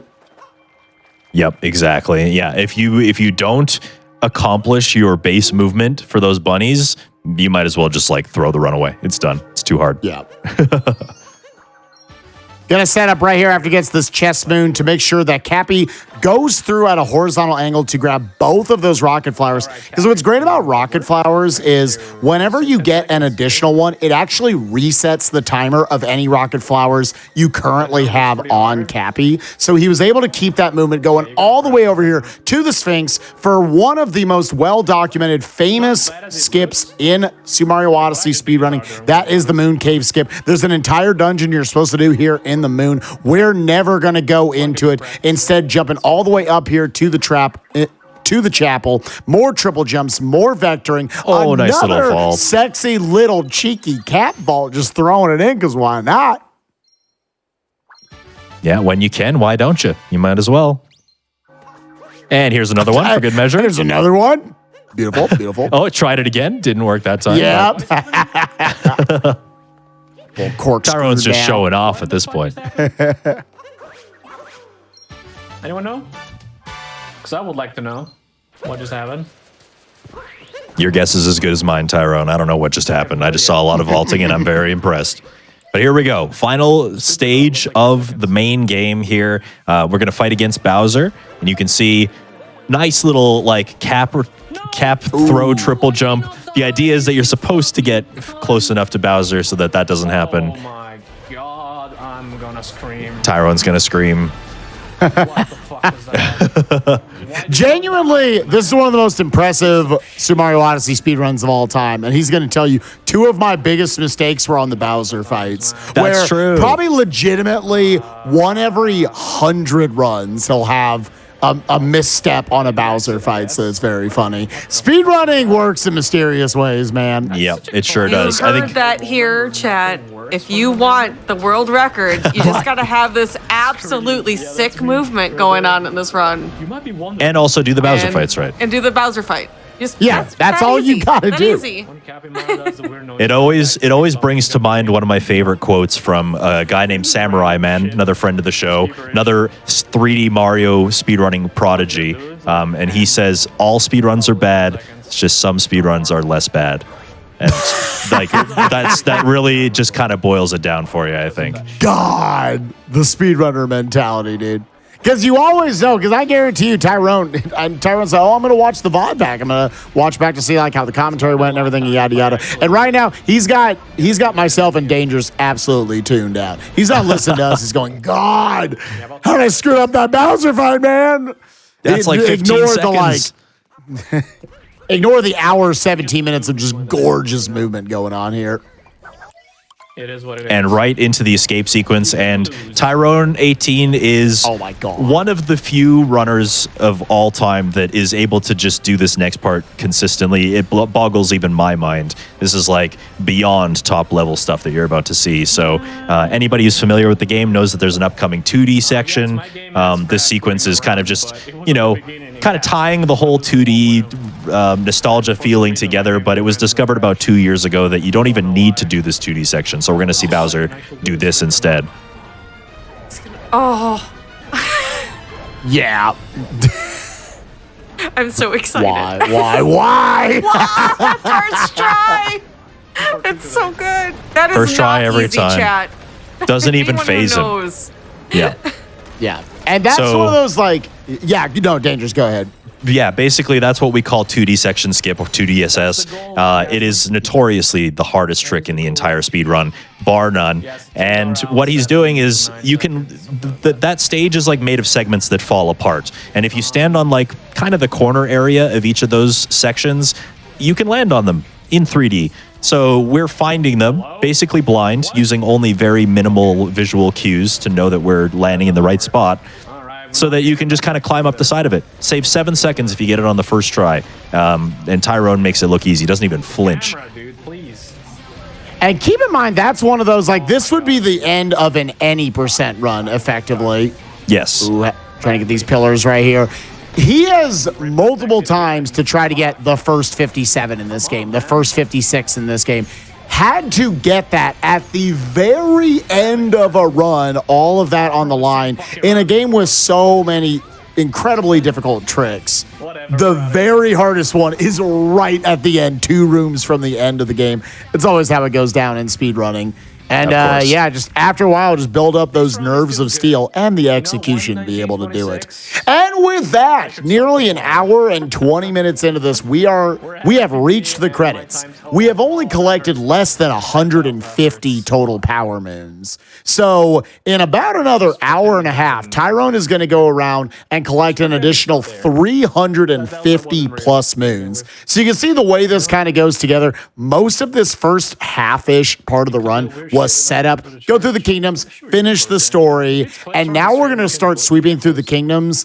And like we were saying earlier, in less than 20 seconds, you're going to be picking up the next moon and the next moon and the next moon and the next moon. Watching right. all of this routing come together, how it chains together in the most modern route possible. Got the 142. I guess 147. He's got 5 in his pocket right now. That's right. It's going to be fun to watch. Very few cutscenes, very few breaks, very few stops in the Odyssey. Mainly just going to be going through those warp paintings. That's right. The first part of the run is like building the Ferrari, and now we're driving it, baby. This is where it gets really exciting. That's a good way to put it. Grabbing another seed moon right here. This is one of 2 we'll be grabbing here in Mushroom, the other one right to the side. Throwing it, another Kobe right there. Nice throws. Yeah, both of them going in. Nice. Very important to kind of point out, just, you know, you might not notice it, but making sure that his camera is on those flower pots until the seed is planted in the pot. This game has a funny quirk where if something's not on camera, then it doesn't exist. So if you were to like throw the seed, just try and do the Stephen Curry thing where he like goes for the 3-pointer, turns around and runs away. It's possible that that seed isn't going in the pot because the camera didn't see it happen. You know, the refs didn't see it, so it didn't happen. So got to make sure that your camera is on that seed right up until the moment that it goes in the pot. Dude, I keep doing that, man. This honestly one of the harder moons you can do right here, movement-wise. yeah. Having really good movement, hitting those 8 different little ground pound tiles, and then moving on from there. Because for the most part, you're never really seeing speedrunners of this game, and Tyrone tonight, just doing a jump and ground pound. They're almost always there rolling up to their position and then doing a buffered spin pound. So he's having to rotate the stick 2 times every time to get off that little quick corkscrew into the ground to get that super quick ground pound. Oh my God, what was that? Little geometry screw up there, as it happens sometimes. And just like that, bam, that's all we're doing in Snow 1. We're planting a couple of seeds. Again, those will take 20 minutes. There will be more than 20 minutes that will pass till we get back here.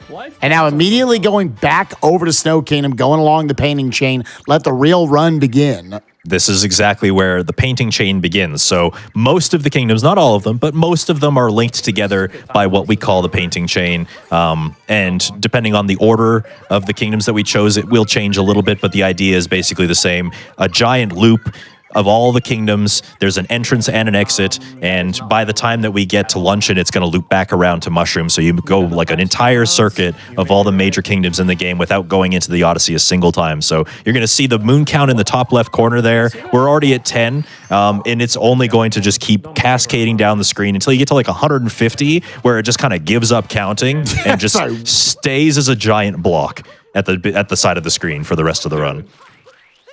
You'll be noticing right there, he hits that checkpoint. Seem a little off to the side. You're familiar with what we've been talking about. Need 40 checkpoints by the end of the run. But also going to be utilizing that for a warp to leave the kingdom later on with another cool skip coming up. Right here, another one of those. Start Cappy in the spin throw right there. Have him take care of himself for the timer challenge. And then doing some Cappy-less movement right here. And moving with and without Cappy are 2 completely different things in this game. Kind of how you have to treat moving Mario around.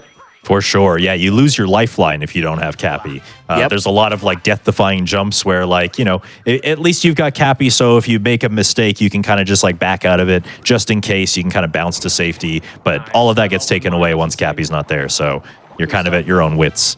Good fucking stuff. Getting a little Snow Cheep right here. Very different than the Lake Cheep. This one's purple. Yep. Very important distinction.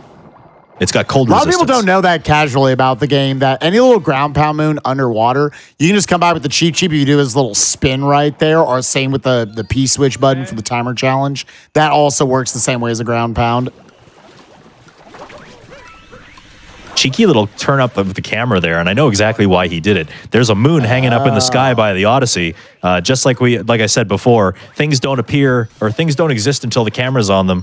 But because he put that moon on the camera for just a split second, now it exists in the universe, and he was able to collect that moon without it kind of phasing through him, which is a problem that can sometimes happen when you approach a moon too fast. I love the movement routing there of going all the way down the hill into a triple jump. And that, because normally, obviously, you have to climb up all those little platforms to get up there. We're not doing any climbing. We're just jumping to the sucker. So love building up that speed and then just jumping straight to it. And now we go to, I'm sorry, y'all can't argue with me. This is the best Peach. It's definitely a good one. Nukes, Leggings, what's your favorite? Peach right here. She's the best. What's your favorite Princess Peach outfit? Kimono Peach. Yeah, Hands down. Bowser's Kingdom. Yep, another very valid it's so choice. Cute. Yeah, she's got the good accessorizing going on. She's got the little boo pin in the hair, always gets me. It's the pin in the hair, honestly. Now gonna be, this wooden peg is coming back towards him. Love actually using it. He catches the cab right there and allowing it to kind of jolt him forward to get up to the top of that platform. So nasty. Like the faith that you have to have, you know, the amount of times that you've had to practice that to get that timing exactly right for that to work. Did you cancel that roll, or did it just expire at the right time? I also like to point out right there, you might think like, oh, was that a mistake or like bad luck that the one spiny was left right there. You can correct me if I'm wrong, Dangerous. I believe that's actually optimal because then the camera is more caught up, so there's less time for the camera to have to get to where it needs to be. Yep. For By which knocking knocking the last spiny off there in the Typhoon room. Yeah, just like a tiny little optimization you probably wouldn't even notice. But a lot of the time when like a cutscene happens or like a transition scene happens or you're talking to an NPC or something like that, the camera will do a quick little pan to the location that it needs to be before the actual action itself happens. And that's one of those situations. So like the closer you are to the camera's intended position, the less time you're gonna waste. Nice. At least we agree, guys. Now we get to go through all these little kind of like sort of sub areas of sorts down here in Snow Kingdom. These are normally where you would be doing the story moons. That moon right there that he just picked up that was just kind of free balling right there. It normally you would have to get 5 moon shards in that room. The game is very confused that we didn't do the intended story progression. So the 5 moon shards that would normally be in that room, they don't spawn in. The moon just is there by itself. Some flag got set off in the game. Oh, that was so good. Oh, the cap roll cancel to then bounce off of there into the little side moon down there. And same with this moon right here. You got another moon just sitting up there. Normally, this is where you would fight Rango, the taller of the 4 Brutals, the second time. Now he's gone. The canon is he's that little lurker under the ice. That's right. Yeah, that's the lore that we kind of go with, is that Rango has devolved into a little earth-dwelling creature. And you get 2 moons instead of 1, so that's pretty nice. Yeah, what's nice about saving all of these rooms, because you say like, well, if you were gonna do them anyways, why are you doing them now in the post game? Because each of them gained an additional moon in each of those rooms. So now we do those rooms later. There's less stuff we have to do. We don't have to do the boss fight. We don't have to get the moon shards, and we get an additional moon in each of the 3 rooms. Exactly. Also cuts out the little cutscene of like the barrier opening in the middle as well. So yeah, it's just win-win-win all around. No matter which way you slice it, it's just better to kind of leave the story sequence parts to the post game. Last moon collecting here in Snow. Snow 2 already done for. And now we go for this trick that it's another cap vault. It looks so weird. I don't get how it works. Yeah, you can use the geometry of slopes to do some pretty mysterious things here. So lining up, trying to go for a setup here where you wall jump. Oh, and just barely gets the height. So you're trying to go for a vault to make that a little bit easier. You can do it just barely if you do get a regular cap bounce as well. But yeah, obviously not supposed to be doing that. When I was like fucking 10. Now immediately going into Cascade 2, dunking on this moon right here. Cascade 2 is one of my favorite revisits of a kingdom because there's you basically just go in a circle. It actually just routes together all super nicely. Little subtle thing you're going to notice right here with the back right part of the T-Rex. Going to break that rock behind him. That wasn't just, it is a little awkward movement to be 100% honest. But it is intentional because there will be a moon that spawns under that rock later on after we hit the moon rock right here. Yep, and that moon has my favorite moon name of all time. It's just called Under the Ground. That poor intern at Nintendo who had to name 880 of these suckers was like, I don't know, man, under the ground. And Jimmy next to him is like, there's 70 of them under the ground, unironically. Just call it that. I don't care. One. That is very true. They're all under the ground. What's your favorite moon name? Man. Oh boy, there are some good ones. There are some like really silly ones. There's some I shouldn't say on this stream. Gosh, I was doing an all moons run last week, and I was like, that's a great name. I need to go find it. If it pops up during this, I'll let y'all know. Of course, we won't be able to see it because they'll all be in Chinese. But yeah. I think that my favorite is Inside a Rock is a Hard Place, which I think I understand what they were trying to do with that, but they kind of messed up the saying, and I don't. It's just it's just very funny. Yeah. I just need to sign up. Also, that's like a little subtle thing there about a lot of little rolling rock moons in this game that a lot of people would just smack them a bunch of times and then just eventually they break open. If you run them into another, they break open instantly. It's great. That's right. And right. now we go into this beautiful sub area with the clouds right here. Woo! Little cloud boost right there. Tyrone makes those cloud boosts look so easy, but you have to get the angle of your cap throw just right. You got to get your jump height just right. Everything's got to work together. He's going to do it again here. Makes it look so easy.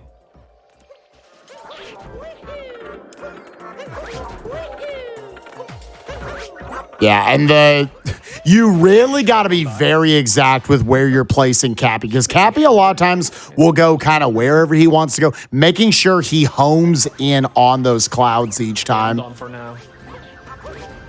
Immediately backflipping up into the moon right there. Now going for just a hat skip and a jump away. I think That's a pretty good moon name. I think we skip the hat and the skip, and we just go straight for the jump on this one. For the jump in here. Jumbo, maybe? Faster doggy? Who knows? But yeah, you're absolutely right about this, Spike. With Darker Side, you kind of just do a nice, clean little loop of the kingdom. You work on one side, and you kind of make your way all the way back around until you're finally at the next painting in the chain. And yeah, all of these areas too. If you go through the first time, they might only have one moon, like in the case of this 2D section. This one underneath the waterfall is always there, but coming back in the post-game and getting it later means that we can go through, collect the notes at the same time, get another moon. This is why we don't do a lot of the moon collecting in the beginning part of the game. Like, we leave it for the end because you can kind of tie things together, and you're going to notice a lot of examples like that. We've only been in the post game for just a little over 10 minutes, and he's already collected over 40 moons right here. So you can see how quickly the amount of moons, like the moon collection rate, is amping up here in the post game. That's right. I'll take it. And I watched through this run. I did a little spoiler watch through for myself earlier in the week. And I know a lot of people might say, oh, there were some mistakes here and there in the first parts of the run. I really find the deeper this run gets, the more Tyrone kind of kicks it into another gear. And you're just going to see less and less sloppiness all over the place and just more slick movement, and why this is the best ever run of this category that's ever happened. Exactly, yeah. And, if you were paying attention to his commentary kind of in the background, he was finishing up the early part of the game, and he's like, oh, yeah, this run's okay. This run's fine. Like, even though he doesn't have an active comparison going on his screen, he obviously knows the kind of the timestamp of, like, finishing the main game, getting to the credits, like what an average time for him to finish is. So he might not have been very happy with the beginning, but that just goes to show how clean and optimized the ending is going to be.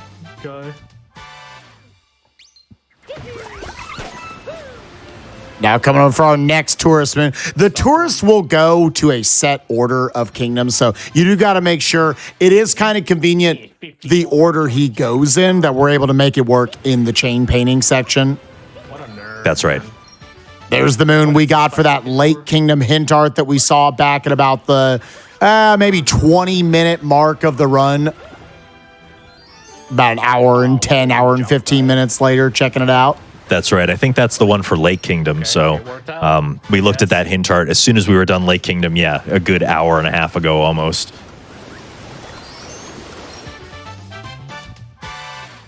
And that's it. That's what Cascade Kingdom looks like. Just got to go in behind the waterfall now, into this painting, and on to Bowser's. I love when you do a timer challenge so fast that you're like, what? Where is Cappy? Oh, that was like 2 moons ago. Okay, yeah. He's still giving you time to get that timer challenge. Speedrunner's trying to lap Cappy right there. Seconds. Yeah, It's a common trope. Don't got time to wait. We got to keep going. Now we go here into Bowser's Kingdom. We're going to be going down into Bowser's Vault right here. Going to be able to get another little stack of coins. Again, going to need 1,500 total. Honestly, Tyrone did so good early on. He probably is at the point he barely even needs these stacks. And then going for this absolutely disgusting vector right here. It's a piece of movement tech in this game we haven't talked about too much. It's kind of similar to almost like bunny hopping that people might know about in like FPS games. Where you kind of jump and like fall at an angle to the ground. You could probably explain it better than me. The idea, I guess, is that it's really hard as a video game programmer to calculate momentum in the air. You can try your best, but you can only get so good. You're actually going to notice it in a lot of 3D platforming games. It's kind of hard to program against. But this idea is that you are trying to calculate movement in an x-axis, y-axis, z-axis all at the same time. And so if you curve through the air, the game is going to have a harder time kind of calculating that trajectory, and it usually means that you're going to go faster. So if you ever see Tyrone going through the air for an extended period of time, he's almost always going to be doing it in kind of like curvy, zigzaggy type of lines, because it's just gonna work better. You're going to go faster, and you're going to gain more momentum. Beautiful little spin pound right there to get a lot of momentum to sink in that water pretty quickly. That was nifty. I like that a lot. Oh, that warp was nuts. What? Yeah, again, we're sitting here, we're taking notes. Because a lot of times I'll like jump out away from the water and then re-enter it to go straight at the moon. But with that, you cut out a lot of that excess kind of going far out away from the water. Crazy, bro. But again, one thing I love about Mario Odyssey and just like good speedruns in general, I think allow games like this. They allow for a lot of personality to be given to the movement. So there's a lot of different movements that you can do that are all very, very similar times, and you can find what is the most comfortable for you, or honestly, just what feels the coolest. Yeah, at the end of the day, we also want to look cool, right? That's right. And you'll be surprised how many times like the coolest looking thing or like the flashiest looking thing will be the fastest, but sometimes also the easiest. Like it's really strange how that works out sometimes. Like speedrunners will make the game easier for themselves by doing things in an unintended fashion. So it's never about bopping someone? Oh, really like that movement right there from Tyrone, because this has always been a super awkward moon to get, because Spinies, you can't just kill them right there. They're stuck in the pen. Can't capture them or anything. They're just in the way. But actually throwing out Cappy to hit the note and then getting far enough away from him to where he snaps back to Mario and got that entire top row early. Now here, another one of my favorite little pieces of movement into another notes moon right here. Getting this moon, and then if he can get it seamlessly, can basically collect all the notes in like one little uptick right here. Yes, that was just so like cool. that. God, that was so cool. I love that. I mean, you are having Just fun. like the shake throw means that his momentum goes straight upwards, but he pokes over to the left to get all the notes on the left side, and the spin to kind of preserve that momentum upwards. It's beautiful every time. You feel me? Now got to collect this Birdman. You're going to see he's going to be playing Link to the Past, playing a little top down right here, so that the bird is actually not off screen moving, so that as soon as he flips it up, he can catch the bird before it starts moving about, because it's completely random. And then you start crying, stuff like that. Yep, Now exactly. dropping all the way down, picking up his next moon.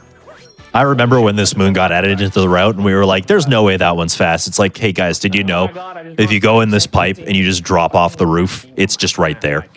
Yeah, it's one of those like very unlikely. The bird wasn't worth it and that wasn't worth it. But because that pipe very arbitrarily links those two moons, then those two moons became worth it. Because a lot of times single moons aren't really worth it, but if you can find them in a group, that's kind of what does it. Exactly. Another fun little spin pound into a triple jump vector to get on top of that little above the poison pond right there. Get the moon, drop down, and now continue our way into another bunny. Again, don't let this bunny get away. Just turn off the run. Yeah, this one has got to be the worst one if you manage to let it get by you, because it'll jump off the right side of the roof and it is gone.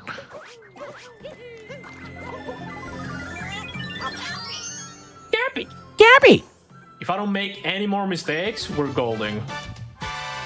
Will it happen though? Tyrone predicting the future? Hell no. If I don't make any more mistakes, there's always that moment in a speed run that the speedrunner says that if I make no more mistakes. Yeah, then it's I don't know if he's talking about this kingdom or the whole run, but he's got an hour 20 left in the run. Spoilers, chat. He doesn't make many more. That's true. Okay. Oh! Except for that one right there. Yeah, we won't talk about that one. That's okay. Oh, my He's gonna gosh. get it now. He said he if he gonna- made any more mistakes. He was going to gold, but I got a double speed. now we don't know. Rippy dippy. That fucked up. That fucked me up. Maybe. And the thing about it, because Tyrone is so good, if he says it's a gold, that's a community gold. That is the best it's probably ever been done. So, love this right here. He's going to do a little up throw coming out of here and then immediately dive into it. And that angles you up above the wall to get up there to get that moon. That Jizo sub area, it's supposed to be one where you go on an entire adventure with the Jizo and use the statues to make a bunch of platforms come by. Or you can jump. It's great. The window is like not high above the ground at all, and it is extremely easy to just Pausing? do that. Nah. Wait, 640? Maybe? And just one more moon before he rolls his way I'll never get a into the 640 seaside painting here. Possible. Bloop. Unless.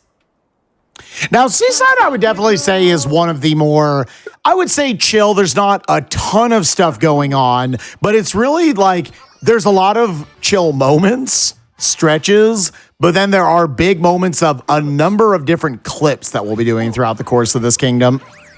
Yes. Yes, that much is true. We're going to abuse the game a little bit, get out of bounds. Seaside is kind of where like a bunch of it's a very unassuming kingdom. Like you should never take it for granted because there is a lot of like tricks and things, and they can kind of add up over time if you're not paying attention. I remember that Seaside in any percent used to be like, okay, you know, Snow Kingdom's done. We've done Dram. We've done Snow Dram, so that's out of the way. That was really difficult. And we've got Luncheon coming up, so Seaside's going to be a breather. That's just not the case anymore with how many times you go out of bounds. Going that way, I guess. Super clean. Cap throws right there to open up all the chests in time. The JRB moon. Cool, man. That's right. Yep. Little throwback. This game's full of throwbacks. Yeah. It clearly liked Mario 64 the most. I think so. Close second is Super Mario Brothers, I think. Yep. Yep, no, I would agree with that. Yep. What the fuck? Super Mario Sunshine, it got a costume. And That's the true. Gushin is Flood. Free pace. Yeah, exactly. Flood in capturable form, so making an appearance. Surely. Here's one of these examples of like stringing things together in a way that just it almost feels like it was an intended mechanic here. You know, like we're getting those two moons on the lighthouse. It spawned the bird a perfect distance away that when you come off the lighthouse like this, here's the bird waiting for you here. Darker Side just flows so nice. You know, we say that like 17 seconds, 19 seconds is the threshold, but there are moments in this run where like the moons are coming at you literally 2 seconds apart. Yeah. Yeah, Yeah, right there. Moon into moon into moon into moon. Because I talked a little bit about like, you want to make sure you don't screw up your bunnies. You also want to make sure you're very exact on your birds as well. That all of those, like that bird we just saw right there, Dangerous had talked about it. As soon as you warped, that bird spawns at a very specific spot, and then it will start its loop wherever it's going to go. So you know you have just enough time to get those two moons and then get that bird. And there'll be a lot of kingdoms as we go through where we know we have enough time once we warp here to get all this stuff, and then perfectly en route, we'll get the next moon, especially coming up in the next kingdom after this, Wooded Kingdom that we'll get to here in just a little bit. Yep, Wooded Get Kingdom another is a hint great- art for that, 40. Might have been. I think it was 2020, dude. Or checkpoint, rather, and now into the luncheon hint art. That's right. Wouldn't have had that moon if we didn't look at the picture earlier. Fish segment where you just fish. Yep. And this is kind of the tranquil part that Spike's talking about. As soon as we're underwater here, it's a lot of just like swimming around as a fish. I love this little bit here.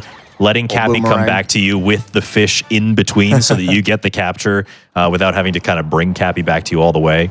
Just, you know, cheeky little optimization.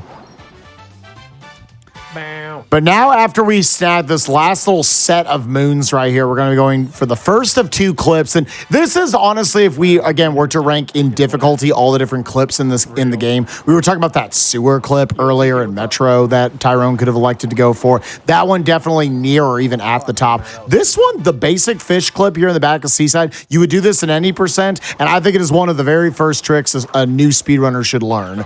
Very simple to get out of bounds right here. Yep. placing the fish kind of on the boundary. There's like an invisible barrier. I wouldn't call it a wall, but a barrier that like pushes you if you try to push against the out of bounds portion. You can leave the fish there, bring Mario back in bounds, and trick the game into getting like another push against the force field. As long as you're swimming down, you just go right past the wall. Yeah, And so right you into kind the of- second, Bro, am I gonna? because we're going out of bounds again, right? Oh, that's right. We go right into this. We're going to be capturing another Gushin. Immediately going up and catching this annoying moon up at the top. If I manage that somehow. I mean, he's like a Combos right into this bunny right here. Love it. Don't let the bunny even start moving. Oh, I guess we got that. We got that maze first, right? Yeah. Okay. So we're almost at the second out of bounds. Yeah, because after this, it'll be Glass Palace Treasure Chest. That's right. And here, getting to do this little 2D sub area of sorts, getting all 3 moons down here because we're in the post game. Bro, we're missing a cycle. Fuck. A lot of the little 8-bit moons will come off being some of the slower moons we collect, but again, Toadette achievements, you'll be able to. What if you get 10 of those? She'll give you another one. So do want to make sure we keep 10 in the route. That's Let's give right. you a little nice set of 3 of them here. Hope we're doing good. What is my opinion? Yeah, it's Nice like, entering the pipe right there as you're about to go in, which also immediately decaptures you from the fish.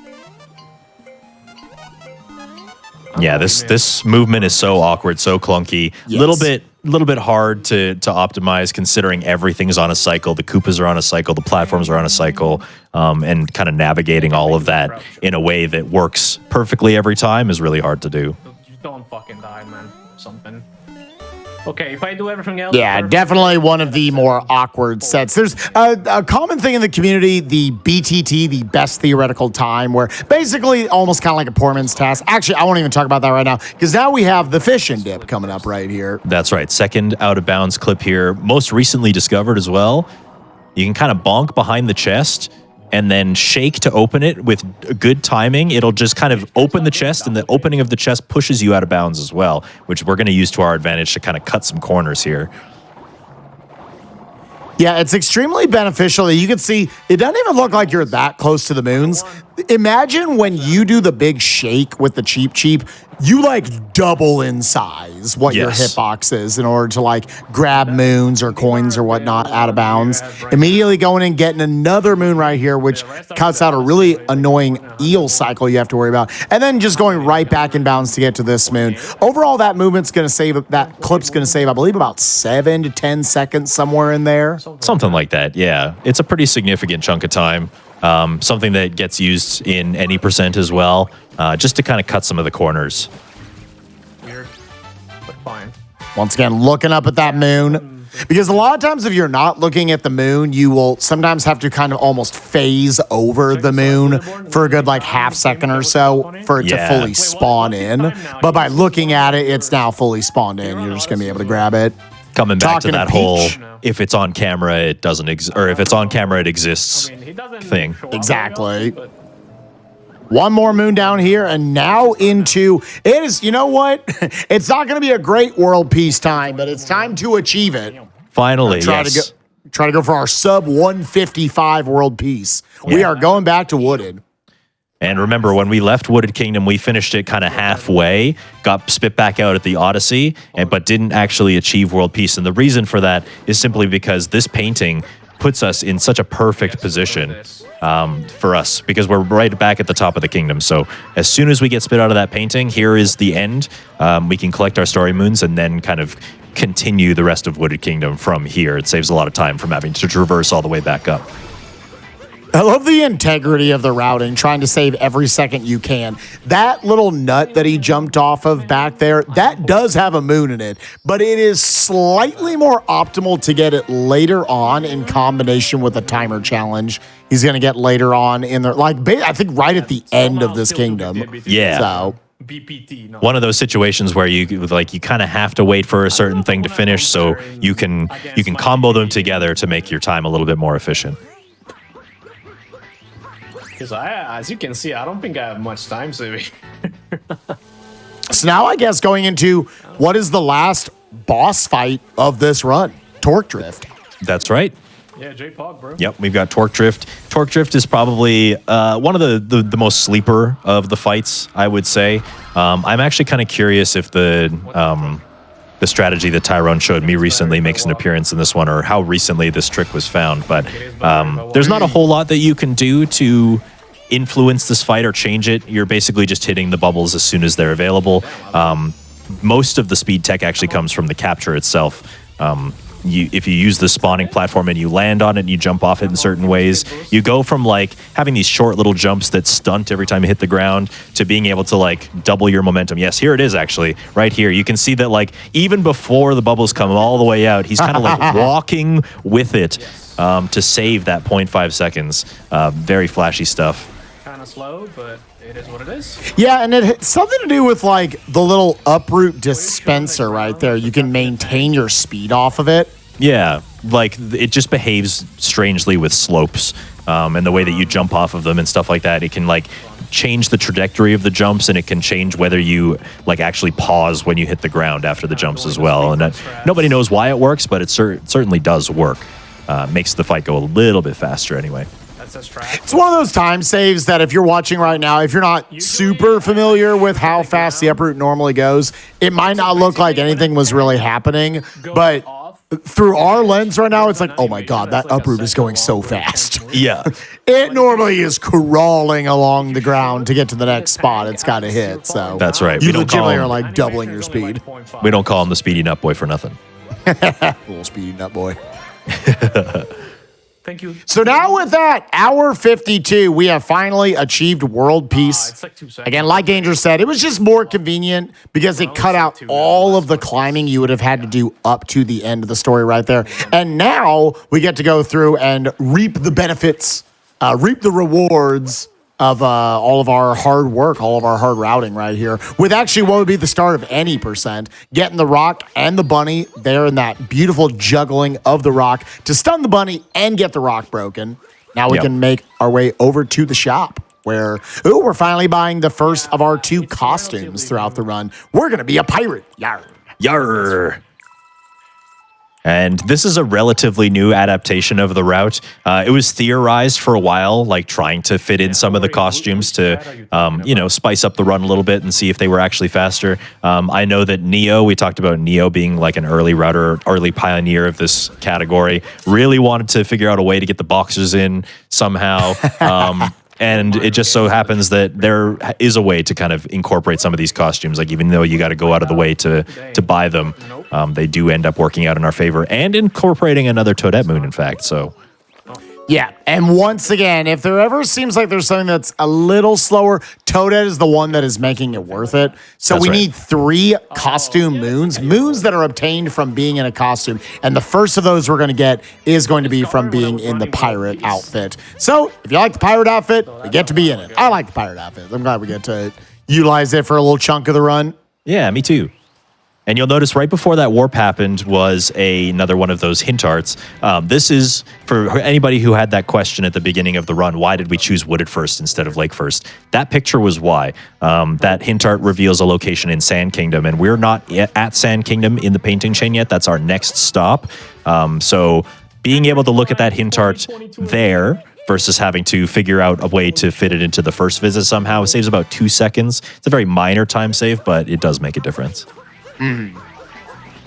Now going for another super cool jump right here. We're going to Captain Toad is way out to the side. We're going to be utilizing that vectoring I was just talking about to gain just a redonkulous amount of momentum jumping down all the way out to that Captain Toad island over there with the rocket flowers as well. And then basically do this backwards. So now we're going to utilize this pipe. This pipe is supposed to be the exit pipe from going up here on top of the observation deck. We utilize it to sequence break coming up here, getting the checkpoint early, talking to Explorer Peach, which is underrated. She's cute. Oh, She's yes. rocking it out there. One of my favorites.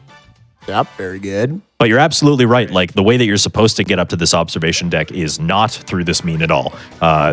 You're supposed to, like, get one of those, like, nuts that grows the beanstalk, and you're supposed to, like, bring it all the way up to the top of the kingdom with, like, a little timer challenge or, like, reveal some platforms and stuff. I guess the beanstalk is kind of optional for the sub area, but it's definitely a lot slower than what you just saw here. Yeah. good luck with work. Yeah, so for multiple reasons, that is convenient. We can just jump out to the Captain Toad area.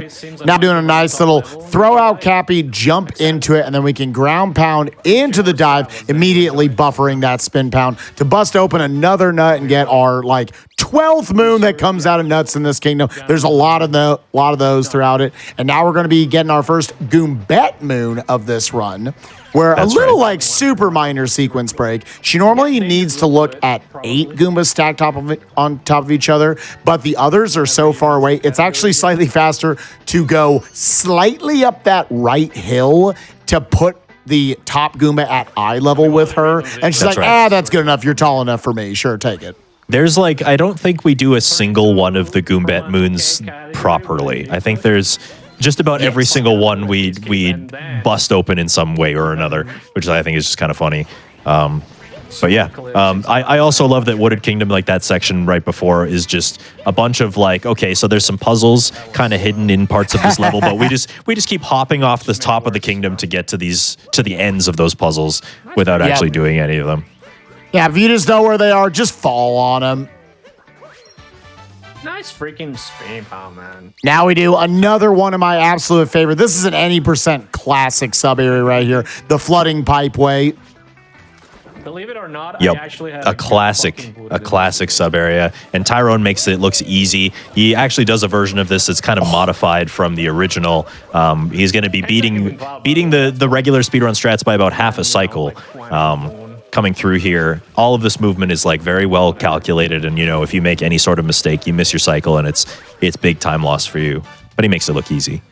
I love, once again, doing the little up throw of Cappy, timing that to where as soon as it comes back, then he does the jump out of that, giving him that little boosted jump and being able to gain a ton of height to get up to the last moon. Now we are once again on a bird cycle. So his movement needs to be clean throughout this entire section right there. Picking up that moon, going back on the flower road to get on top of this nut, ground pounding through it with a spin pound, and then immediately jumping out of it so he doesn't bonk or anything. Getting another moon directly into the uproot and into the maze, where he's going to have to do some fast movement to get another nut moon right here and 5 moon shards and get a timer challenge all before this bird gets too close to us. This route is actually cool. That's right. Yep. Because this bird, it starts in a predetermined location, and we just figured out that if you do this sequence of moons kind of back to back, it puts the bird in like the perfect place for when you get spit out of this red maze. It's just sitting there waiting for you. He's going to grab a couple of moons before we get to this one right here, and then also this timer challenge right here. And you're going to see that the bird is going to be flying up just over the side of this fence when he's done, when all is said and done here. Bird cycle should be okay. It's actually going to be way off to the side even, going for the super aggressive route right here. So he's going to be, going for a nice little buffered spin pound vector, catching that bird, not having to do any waiting for it, and then jumping straight into the sub area. Basically, we're not waiting on the bird at all. The bird is waiting on us. That's true, yeah. It's incredible that like the optimization of speedrunners for that part has gotten to the point where the Deep Woods isn't even like it's not a YOLO grab anymore. I remember that used to be like a run killer because you would have to try and catch the bird out of the air, but Tyrone's too fast now. Oh my god, almost. I'm gonna cap her. No. Already got Darker Side is so fast. Yeah, it just I know we're flies sitting here right talking by. about a 3-hour-long category, but maybe it's because I just ran an all moons category run last week. And I'm just like, God, we're at the end of Wooded. We're here at the end. There's 4 moons left right here. Got a couple of timer challenges. And this is that, you see that nut there up at the top of the screen. Actually going to come over. We got to wait on this timer challenge to be over anyways. So he's just actually going to pop this one open, get that moon way from the beginning of this kingdom right now, then make his way down, get this timer challenge, and then be on his way. 12 or 13 or whatever I'm gonna get here.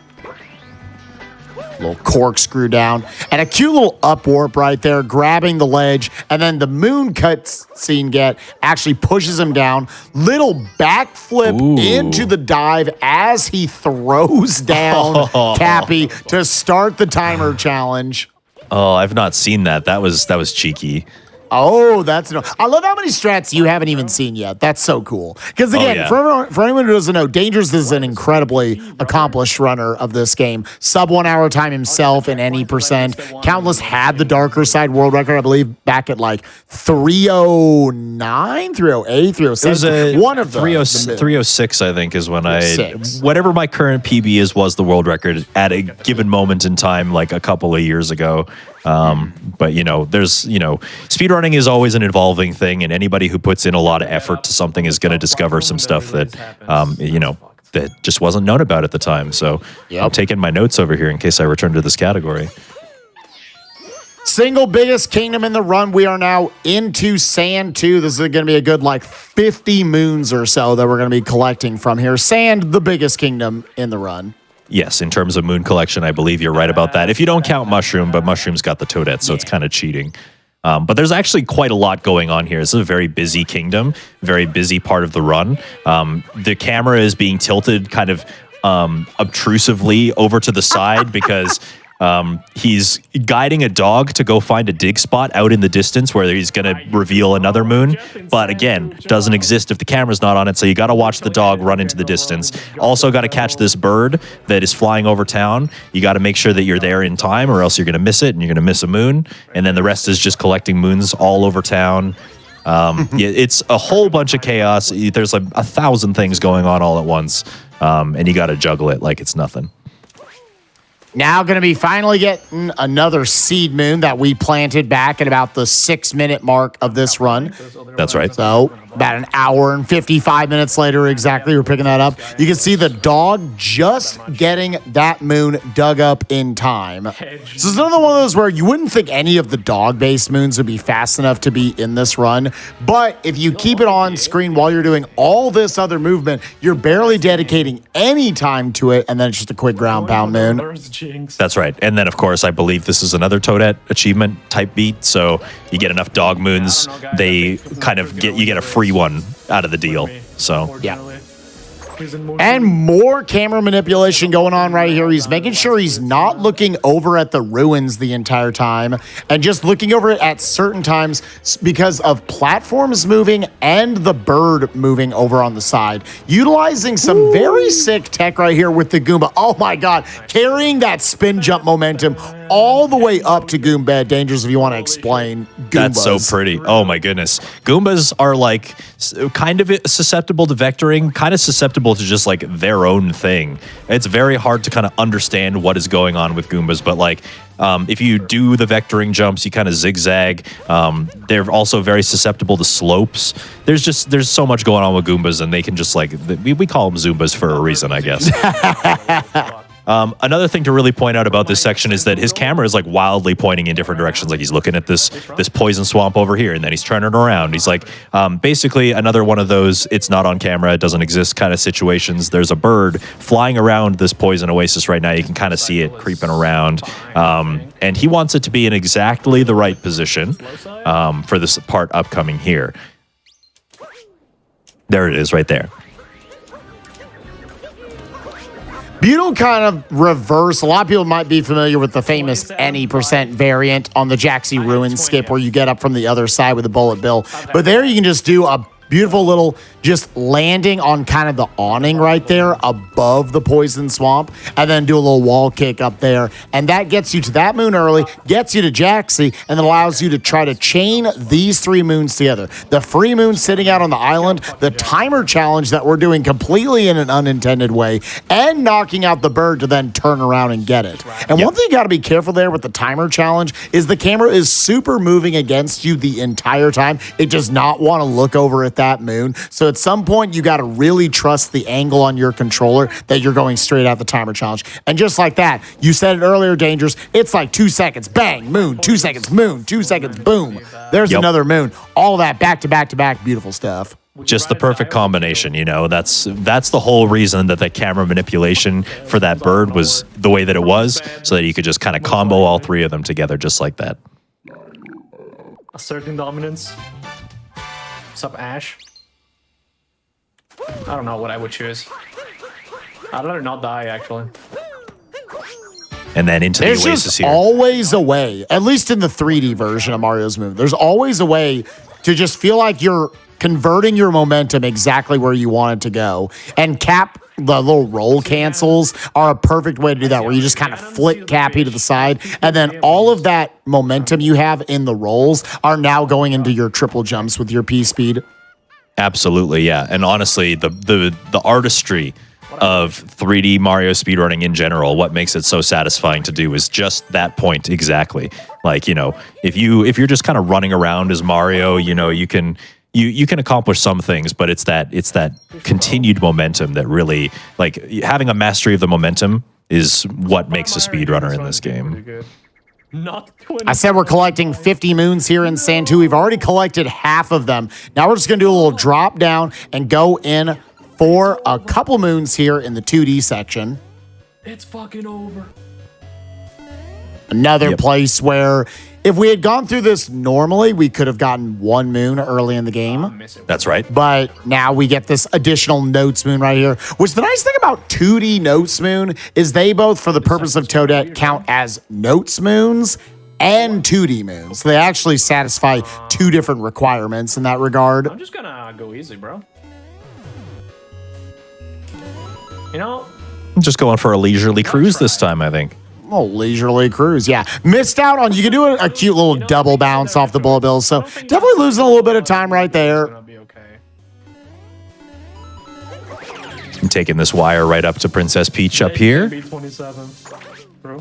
Nice little cluster of moons. And you'll notice, well, you can't notice right now because we're in a cutscene, but as soon as this cutscene goes away, pay attention to the left side of your screen. We have completely filled it up with moons now. The game has given up. It's just given us a little ... to say, to be continued. You have so many moons, we don't even want to keep counting anymore.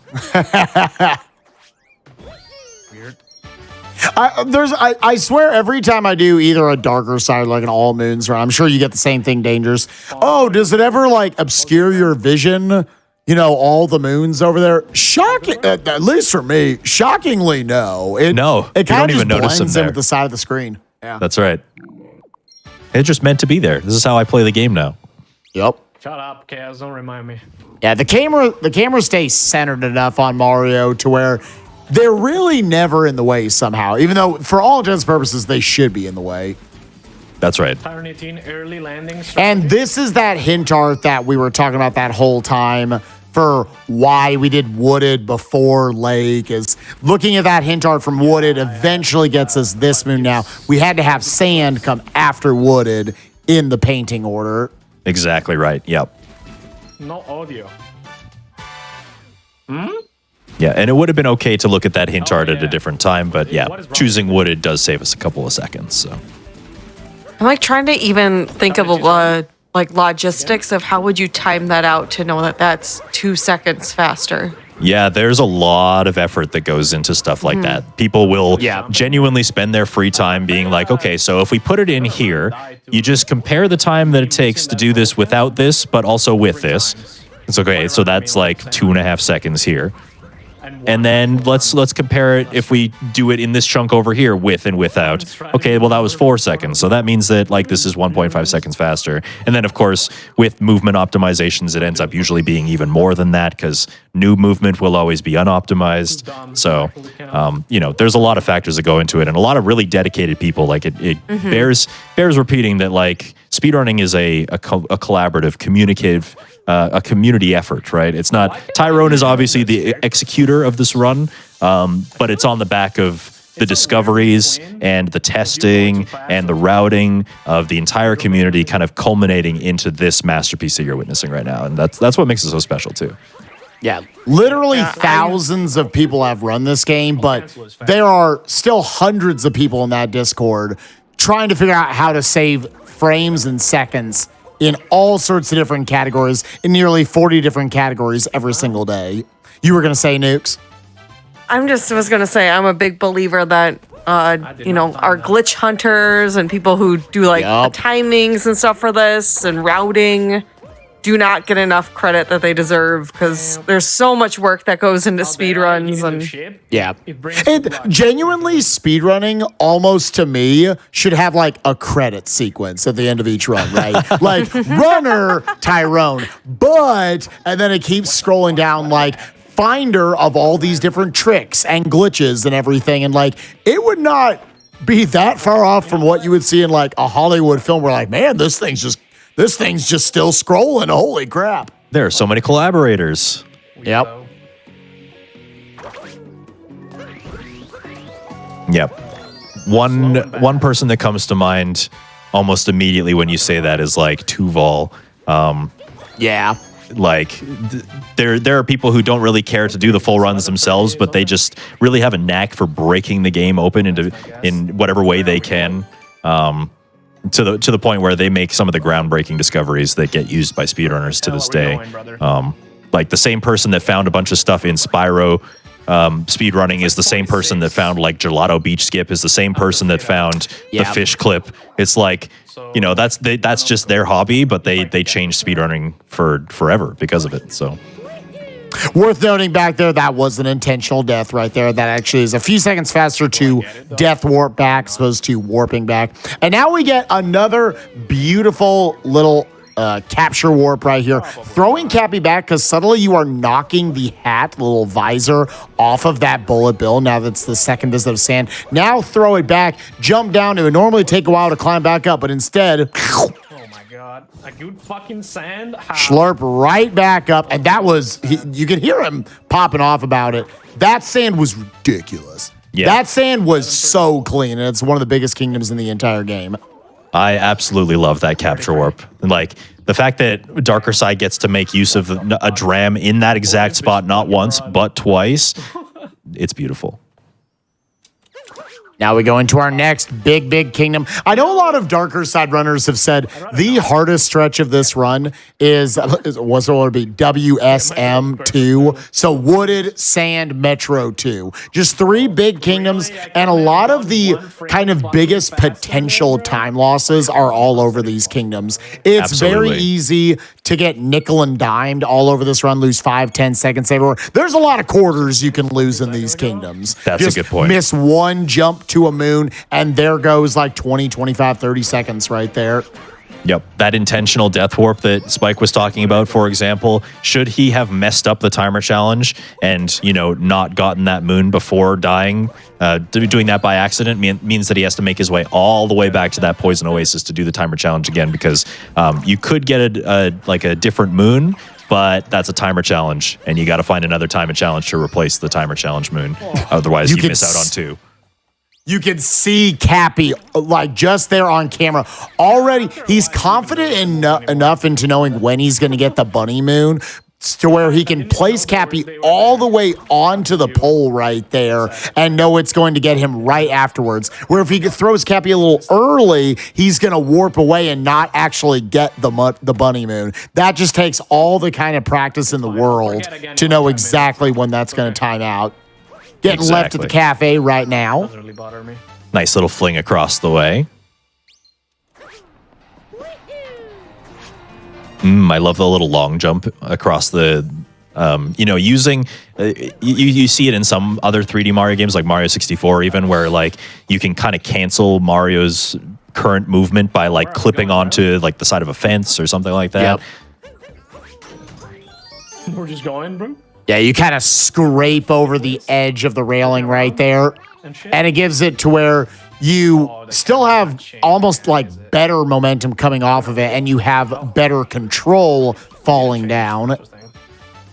Yep, exactly. Usually when the camera changes like that. Coming here in the post game once again, a lot of little sub areas, little side rooms that have 2 moons now just have 3 moons in them, and when you do that, that's super good value. Exactly, yeah. Leave them for later. Get 3 moons in that room instead of 2 once and then 1 another time. And here's another example of kind of leaving stuff for the post game to just kind of optimize it. There is this moon inside this rubble here. We could have gotten it in the first visit, but we also have to get this dog. So we might as well get it while we're waiting. Well, you're missing... This dog always has to dig up one effectively fake spot. He throws Cappy over there because then the dog wants to catch the hat. It's a dog. Like, we get that. I have a dog too. It would go for it. And then that makes sure he goes straight over to that spot. Immediately, there's no downtime in this run. Tyrone going over, dropping off the captain's hat right there next to the pole, getting the moon, and then warping right back over to keep this sucker going. He's going to go all the way up to the top of City Hall right here into this beautifully routed out little movement. Backflip dive, backflip dive, backflip dive, backflip dive, cap throw into the dives right there to get another moon at the top and immediately drop down with a cheeky little roll to get onto the scooter and do the timer challenge. And then we're going to combine this timer challenge with dropping off the scooter down at free parking as we get, you know what? Here's a good name for a moon. How do they take out the trash? And when you look at this dumpster right here, that's a good question. That's a pretty solid question. How do they take out this trash? Whatever. But yeah, just the combination, like you're juggling so many different things all at once in this section. You got the scooter down here. Oh, the scooter landed like right inside of a pylon. The pylon went flying, dude. That was great. That bitch went into fucking Antarctica, man. Couldn't have put it better myself, Tyro. Another absolutely gorgeous sub area as we are going to be, climbing up Pitch Black Mountain. Oh, the cap return jump to get the height that he needed to get in there. Oh, that was so nice. Slow, but fine. Oh, immediately. There was so little of the stage he touched right there, but climbed all the way up to the top into a buffered spin pound, little run off of the top of an ogre to get up to get out over to the second moon. And now warping to the top. God, Metro 2's almost done. It's almost done. Where we've got to get another bird, but now we have to do this dive into the pole, spin pound off of it, vector down to this moon, and now get down to this light pole with enough time to catch this bird because it's on a very quick cycle early on. Ooh, yep. Okay. Catching it out of the air like that and getting the cap bounce right away and being able to land on top of that pole, a lot harder than it looks, I'll tell you that. Another any percent classic sub area right here. Lots of fun, fast, kinetic movement right here. And Dangerous, I'll let you cover this next part. So the cycle is just perfect, just so that he's able to come over here, get this up throw on this bullet bill right before it destroys itself so that he can zoom on over to the second moon just like that. Yeah, love that up throw. My favorite up throw in the entire game. And now you get another fun little up throw right here, though. There's a pole that's just kind of randomly on the side of the wall right here. After you do a wall kick, up throw, bam, catch that. Perfectly placed. Seed movement. Yep, perfectly placed so you can just get over the building and right over to where this seed moon is. And then we're going to do a little circle around the plaza, collecting some moons. Including this one was the hidden hint art from Seaside. Please move. Nice little scooter clip as well. Another any percent classic right there. And now doing some shopping right here. How the runs today? Hotel. Oh, you know. Nothing much. Don't worry about it. You'll just take my phone? Yeah, I got to give a shout out so we never go over to that side, but Daddy Fong. Daddy Fong. How that runs go at the beginning? I had a run going on pretty early. Last couple of moons here in Metro Kingdom. The same as this Coming over here for a couple of timer challenges. Oh, that's fine. Yeah, a couple of timer challenges. Okay that he kind of stubbed his toe on that ledge because we got to wait for Cappy to come back anyway. So not wasting too much time by doing that. But a little bit of a cheeky movement here. Using that spin jump. Wall jump into a dive. Gets him onto the top part of the timer challenge before it even starts. Yeah, that movement baffles even me to this day. Whatever, bro. Roll boost forward, immediately buffer another one to change your angle, buffer another spin pound around to make sure you're going in that perfect box movement to get all the way into the slots. And I can't tell y'all, there's a reason why the community calls this place New Bonk City. It's so easy to bonk your nose on anything and everything in this kingdom, and we just watched him hit nothing. So that was a great Metro too. This, like I said, the further we get into this run, the more he kind of kicked it into another gear. Very minor mistakes here and there, and he's giving himself an opportunity. You're seeing his viewer count at this point, again, back on August 12th. More and more people are starting to come in like, oh my God, what? Is this going to happen? Is this really going to happen? Well, let's see what happens here in the last 40 minutes of the run as we go into Lake 2. Little camera manipulation here. This fish is notoriously the worst one, in my opinion. Oh, he's awful. Because he's always just swimming into the wall, which makes it really hard to kind of get your bobber in the right place. But a nice first bite. That's good to see. Slow as fuck, but it worked. Fuck off. Come on. I wasn't paying too close attention on his sandfish. I know this and the snowfish were both first try. Ooh, nice little roll cancel bounce there. You'd love to see that. That is incredibly hard. Yes. Getting that exactly over the railing, that was incredible. SB goes hard, bro. Now, I do really like Lake Kingdom in these kind of post-game situations because it's such a small kingdom. It's a great example of just like moon after moon after moon after moon after moon. Yeah. There's so many condensed in such a tiny little space. And on top of it all, it's got some of the best sub areas as well. Yeah, two of my absolute... If I were to rank all the sub areas from best to worst, this has two of the S tiers that you're going to see here coming up very shortly. For sure. Yep. Snagging that bird before it even has a chance to fly away with a long jump there. And a little Goomba loving. Barely keeping out of the water right there. Yep, the water would destroy kill your the stack. Goombas. Yep. Yes, it needs to be an MCCT. I mean, it doesn't need to be, but it's easier with an RCB. Without MCCT. I'll let you. I know you said you love the sub areas here. Here's the first of the two beautiful ones right here. In my opinion, easier to do this one without the frog, to be honest. Yes. But Tyrone is still going to make it look really, really snazzy, kind of skipping over all the platforms. This one's just comes down to nice, clean, fast movement. Yeah, just Nice, just barely like that. catching all these cycles. But it does. Both moons just buff- sitting right there. Little Not buffered gonna lie, spin as a pound. viewer, that's butt clenching. Oh, yeah. The whole time. Yeah, for anyone who's wondering, those don't deal damage. They deal all the damage. They're taking life from you. So Yep. Purple Swamp is insta-kill.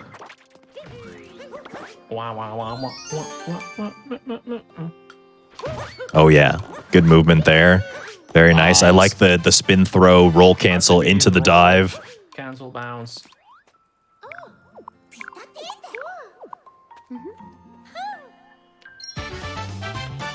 And the whole reason why we got the pirate outfit, so again, looks snazzy, but we need to get a moon for it, and we need to collect 3 moons due to the fact that we are wearing costumes. So this is the first one.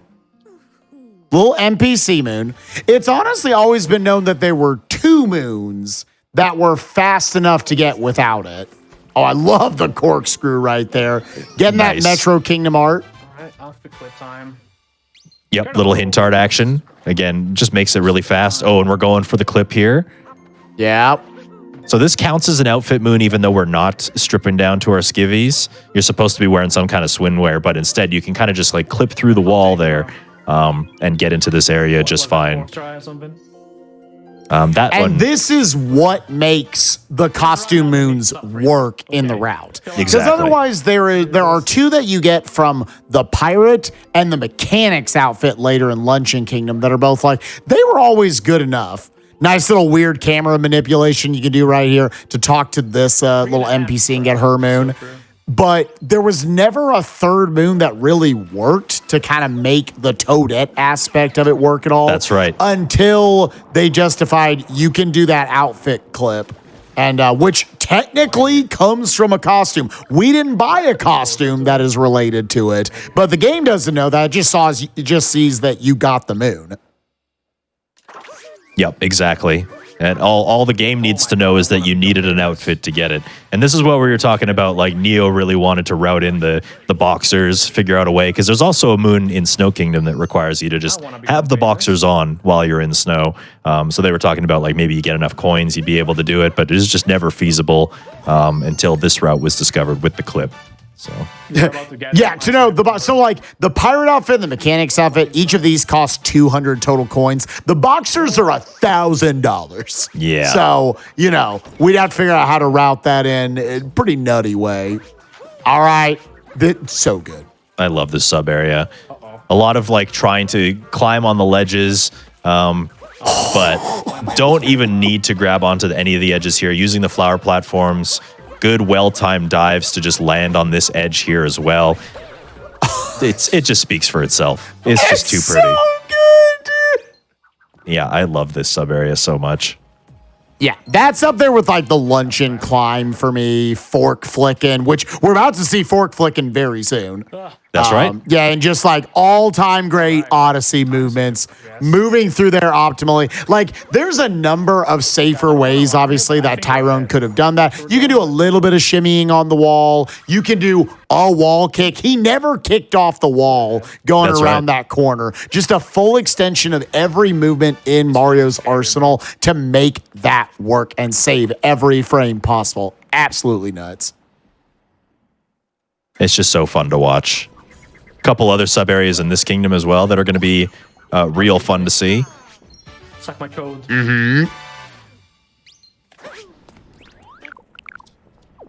Once again, kind of conveniently where the tourist likes to go next. And he'll have a couple more moons for us that we'll get to pick up.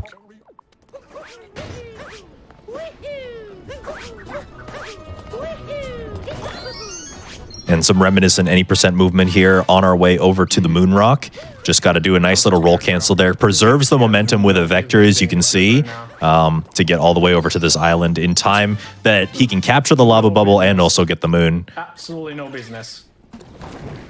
Out of pocket. Beautiful.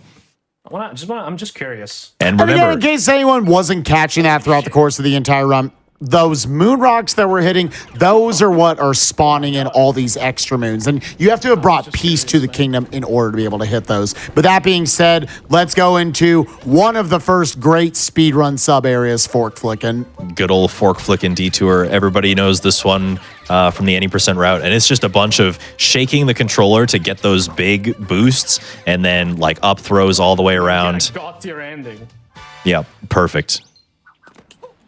And then just kind of skip the fence on this one to get the other moon in here as well. Beautiful.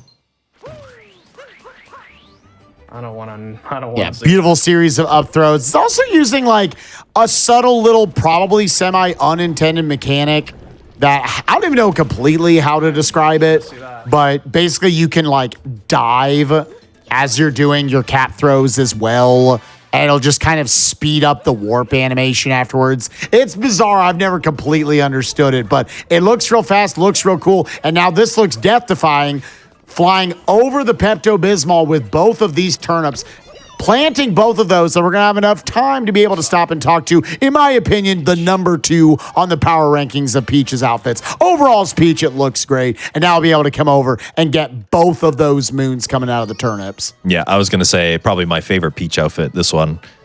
Very underrated, in my opinion. Yep. Will I be able to get my... She rocking it. The big pink boots. Oh, my God. Oh, my God. Oh, my God. Oh, my God. And look at the setup here, throwing Cappy out, well, to attempt to vault. The vault was attempted. An attempt was made. But yeah, here we come into the shop. We're going to buy the moon, but we're also going to buy the mechanic outfit to fulfill that outfit requirement. Yeah, another little cute piece of routing is that normally when you put a costume on and then you X out of the shop, Mario will do a little, well, he'll show like, hey, look at my cool costume. But if you buy the costume and put it on first, then buy a moon, the moon cutscene overrides the showing off of the costume. So both the pirate and the mechanic's outfit, he got to do that to save himself a few seconds each time. Exactly. You always sort of route it in with getting a shopping moon. I also really like getting this moon from this side because the hat and seek, he needs to be kind of angled on camera. Normally when you're coming from the other side, it takes a while. And this is the moon that you would get from the mechanic. Guess I talk to you from here. Just by virtue of wearing a mechanic's outfit, the machine's like, oh, cool, I'm fixed. It's great. I'm fixed. Thank you, Mario. Who would have thought?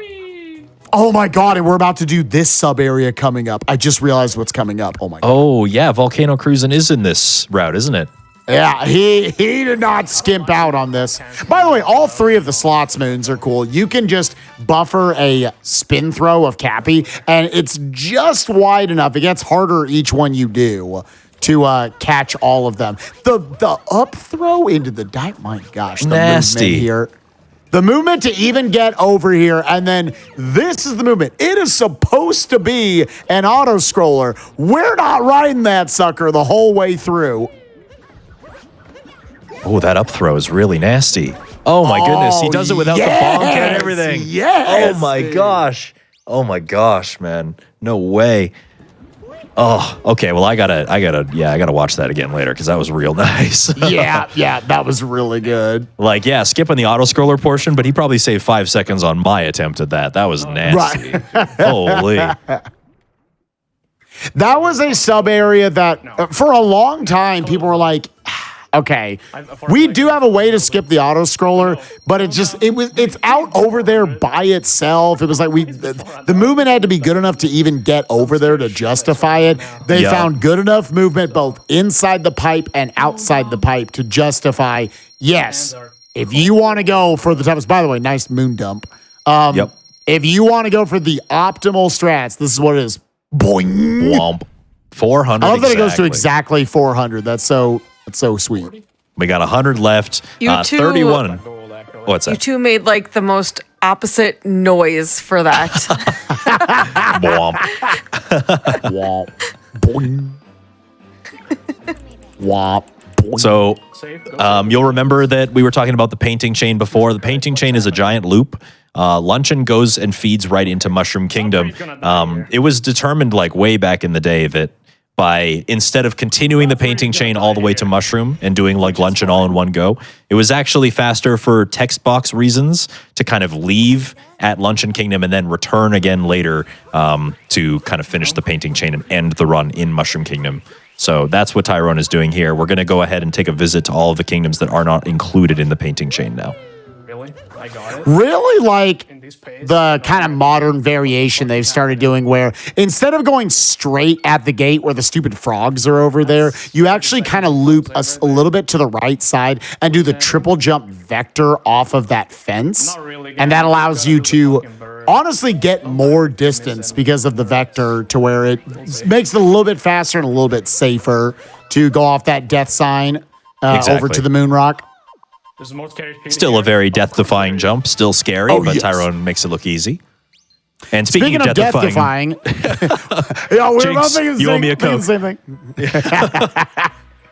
Speaking of death-defying, we're not defying it anymore. We're accepting it, actually. Bam. Yeah. Right. Somewhere else. The darkness comes for us all. Let's have to dive on that moon, bro. Hello, darkness, my old friend. Yeah, that moon, you're supposed to get it by getting a Paragoomba and flying way far out there. Yeah, that's too slow, but it turns out if you just fall on the damn thing, it's much faster. Yep, and then you spawn right back at the checkpoint, and you're ready to collect some more moons in the rest of Cap Kingdom. So convenient. Little bonk right there. That's what I'm talking about.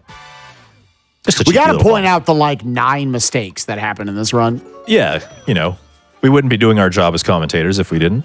Right. Got to give Tyrone some crap. Once again, back to Best Peach. I have no idea. Glad we got to see her again. Yeah, she's wearing the same outfit here as she was in Snow, isn't she?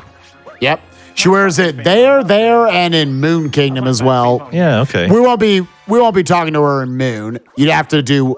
She's just way out of the way to go up and talk to her there. Yeah, and also I believe that Moon Kingdom has a weird quirk. Like it's, you have to get all the peaches in all of the other kingdoms first. Yep. Then you can see her in Moon, and then you can see her in Mushroom, and it's got to be in that order. Yep. All right. That's why a lot of the all moons routing has to make sure it does that. Like, oh, by the way, Oh my God. And now you're thinking, oh, he gonna die. And he should have.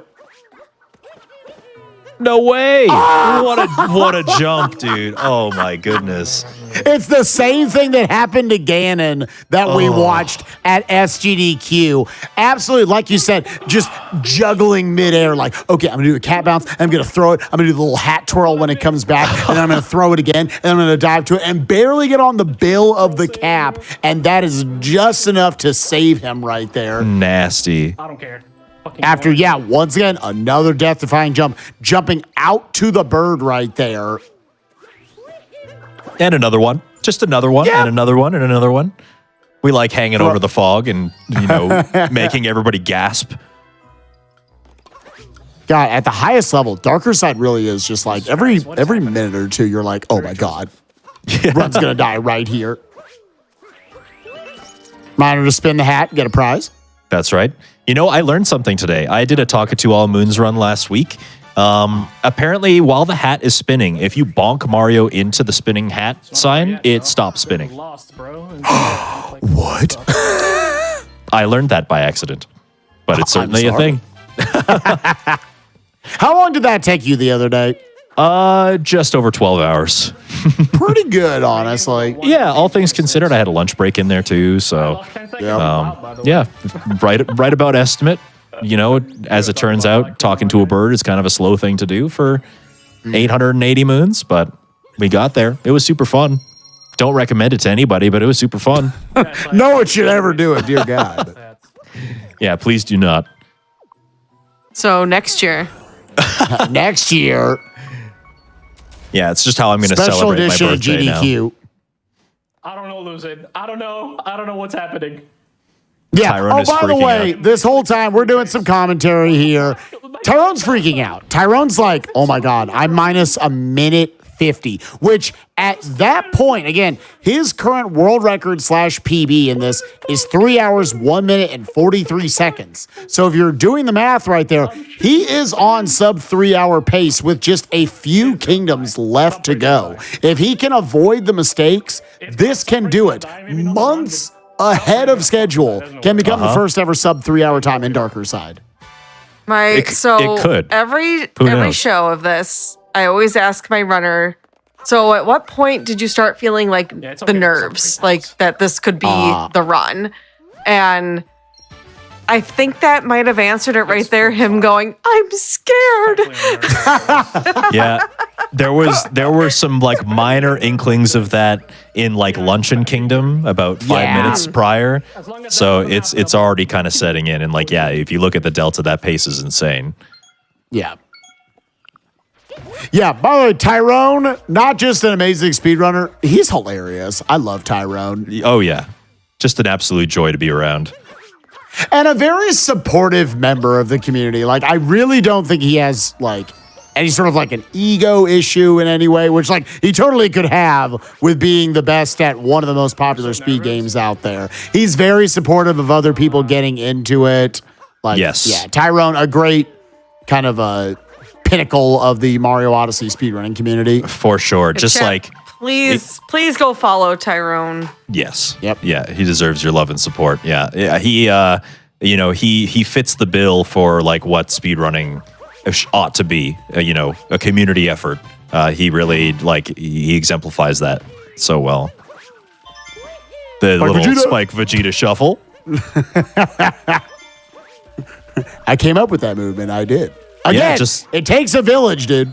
It does. It does. Even for like the smallest little things, it all adds up. I think there's some movement in like a Snow Kingdom sub area that like we saw you do once and we were like, oh yeah, why don't we just do that? Like, yeah. If there were credits in this movie, I'd be in them. Yeah. Special thanks to Spike Vegeta. Yep. For that and that movement. Yep. You did great, kid. Oh, yeah. I love the jumping out into, like, you have to be so confident with your angles on the controller to both get the spin throws right there and get the dive going back in the right direction and not just dive into the purple soda below you. Yeah, so I think it kind of bears mentioning that, like, Mario speedruns typically have this, like, this quality that there's something like really difficult, like right before the end, to kind of get your nerves even higher than they already were. I don't know if you're watching this Lost Kingdom, but like some of the stuff that he's doing is insane. And not to forget that like the purple poison is like underneath you this whole time. One false move and he gets warped back to whatever his last checkpoint was. Get the fucking moon, bro. Yeah, which for him right now would be all the way back at the moon rock, which is like in the back corner of the kingdom right now. Any death, that sub 3's dead. Yep. 1,000%. And he's really, another thing about Tyrone you're not seeing here, he's not really like skimping out and going for any safety strats here and there. Nope, he's got his script and he's sticking to it. It's like a 411. He and his chat are actually talking about, are you on good enough pace to where there is one of maybe the most famous skips in this category specifically that comes up at the very end of the Yep. And it is, we talked earlier about flower roads, the little auto scrollers that you kind of ride on the floor and it just kind of goes where you got to go. We try to skip those because we're speedrunners. There is another flower road in the darker side kingdom. And if you go for it optimally, it can save 7 seconds, which you're kind of right there on that borderline. 7 seconds. But people are saying you should skip that. It's very risky to go for. And if you fail it, he's not even going to PB. Like, that's how much time it loses. Darker side, again, is the gauntlet. You do the whole thing in one shot or you go back to the beginning. There is no second chances on this time save. So it just kind of is what it is. And I will never forget, like we're not even there yet and we're already kind of hyping it up, but I will never forget the first time that it was kind of like unveiled at a marathon. I did it with like you and Valu on commentary. I will never forget your reaction to that trick. It was like, it's just pure gold. So good. It's some of the most genuine. I try to be genuine whenever I do commentary in general. I lost my freaking mind, chat.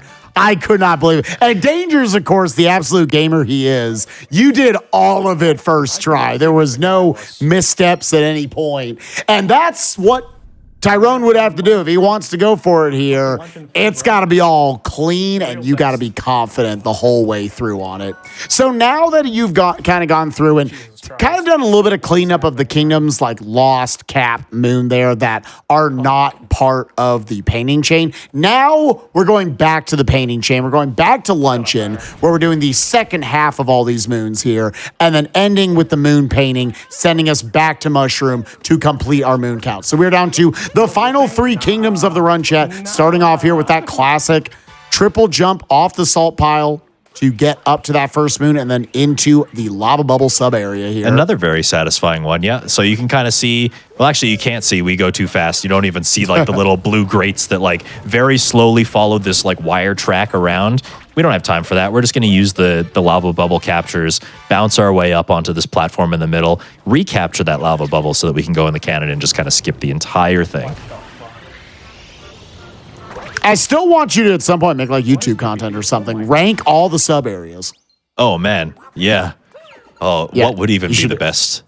It's hard to say. From a speedrunning perspective, I gotta love the Volcano Cave. It's just one of the best. Yeah, Volcano Cave, fork flicking, and just grab and cling from Lake Kingdom. Yeah, those are like my 3 favorites off the top of my head. But there are a bunch of bangers in this. So. Yep. And there are some all moons ones that like they're just too slow to kind of make an appearance in any of the other categories, but they just look really flashy, really fun. You know, it's hard to rank them all. Love also back there dumping off Cappy. Once again, another one of those capture warps right there. Dumping off Cappy, then jumping in, getting that lurking in the shadows moon, and then warping back up to the Goomba stack, coming down, talking to Goombet. Right. For the second to last time, there's one more big skip for one more moon from her later on in Mushroom Kingdom we got to do. Grabbing ourselves with that beautiful spin throw. Popping a moon out of this block. Okay. Camera being a little bit wonky, but in the right position to just do a singular dive up on the platform like that. Let's not. Doing that, honestly, with just a single dive, not having to use a wall kick is like actually kind of precise, if I'm being 100% honest. It is. There's a lot of things that like we're not going to go over. There's a million subtle movements literally going on in this run, but a lot of things that are harder than you would think. First big mistake. And Going again, for he's track saving Liverpool. every second. Yeah, we're going for T-Rex. No anime tonight. Unfortunately. I think with the way this route works out anyway, you don't end up listening to the song for very long anyway, but Yeah. quick little dip in here for this moon off to the side before we warp to the back side of Luncheon Kingdom and finish it up. All right, hard part. Fun fact, that moon's even done in any percent. The fun fact is that is the only sub area where we only get one of the moons in Darker That's right. Side. The other one, you have to collect a bunch of shards in the room, and then the moon spawns in, and you got to watch the cutscene happen, and it's just too much time. It's longer than 19 seconds. Another beautiful roll cancel down to this moon right here. Moon on top of a tall roof. Oh, my bad. Ooh. That roll cancel bounce. Beelining it for the scarecrow here. About Yeah. messing up, but And I do Now really like another- this movement. Yeah, you go over it. I think I won't mess up. So right as we do this triple jump, we're going to get this. We're going to go over to Captain Toad. Ooh, the roll boost over there as well. So good. Instant spin pon? Hell nah. So right into a triple jump like this. And yeah, we're going to use the lava boost to get over to where Captain Toad is. And we're going to hope that Cappy gets back just in time to capture that lava bubble that's like hiding right behind Captain Toad right now. Holy shit. He done got one, holy fuck. Oh, I think that's actually all Moon's movement. Yeah, we're just going to warp right away. Oh, immediately. yeah, that's right. Okay. Where we have got one more set of moons to get here in Luncheon Kingdom. Another beautiful little cap vault. Yeah, the consistency of those is a lot trickier. Like, there's a lot of like movement that needs precision and lots of practice to kind of really understand how it works. And vaulting is one of those things, like using the slopes to your advantage, getting Cappy on a bit of a higher ground so that when Mario lands his dive, he's just a little bit downhill, and then you can just kind of roll into Cappy and cause that vault to happen. It all happens so fast, and it's all put together in such a seamless way that like you can't even explain it. What the fuck was that food doing there? Yeah, Tyrone makes those look a lot easier. Like, you just throw Cappy and you dive into Cappy. That's all it is. There's a lot more to it. Also, movement that is, I don't even know if oh, that was rough with that little vegetable RNG right there. But yeah, once again, like the cracks we saw in Mushroom Kingdom, try and get all these buffered spin pounds so you can repair all these cracks as quickly as possible. That vegetable fucked up everything there, man. What the fuck? And then just one more 2D area before we leave Luncheon Kingdom here. Yeah, lunch free, bro.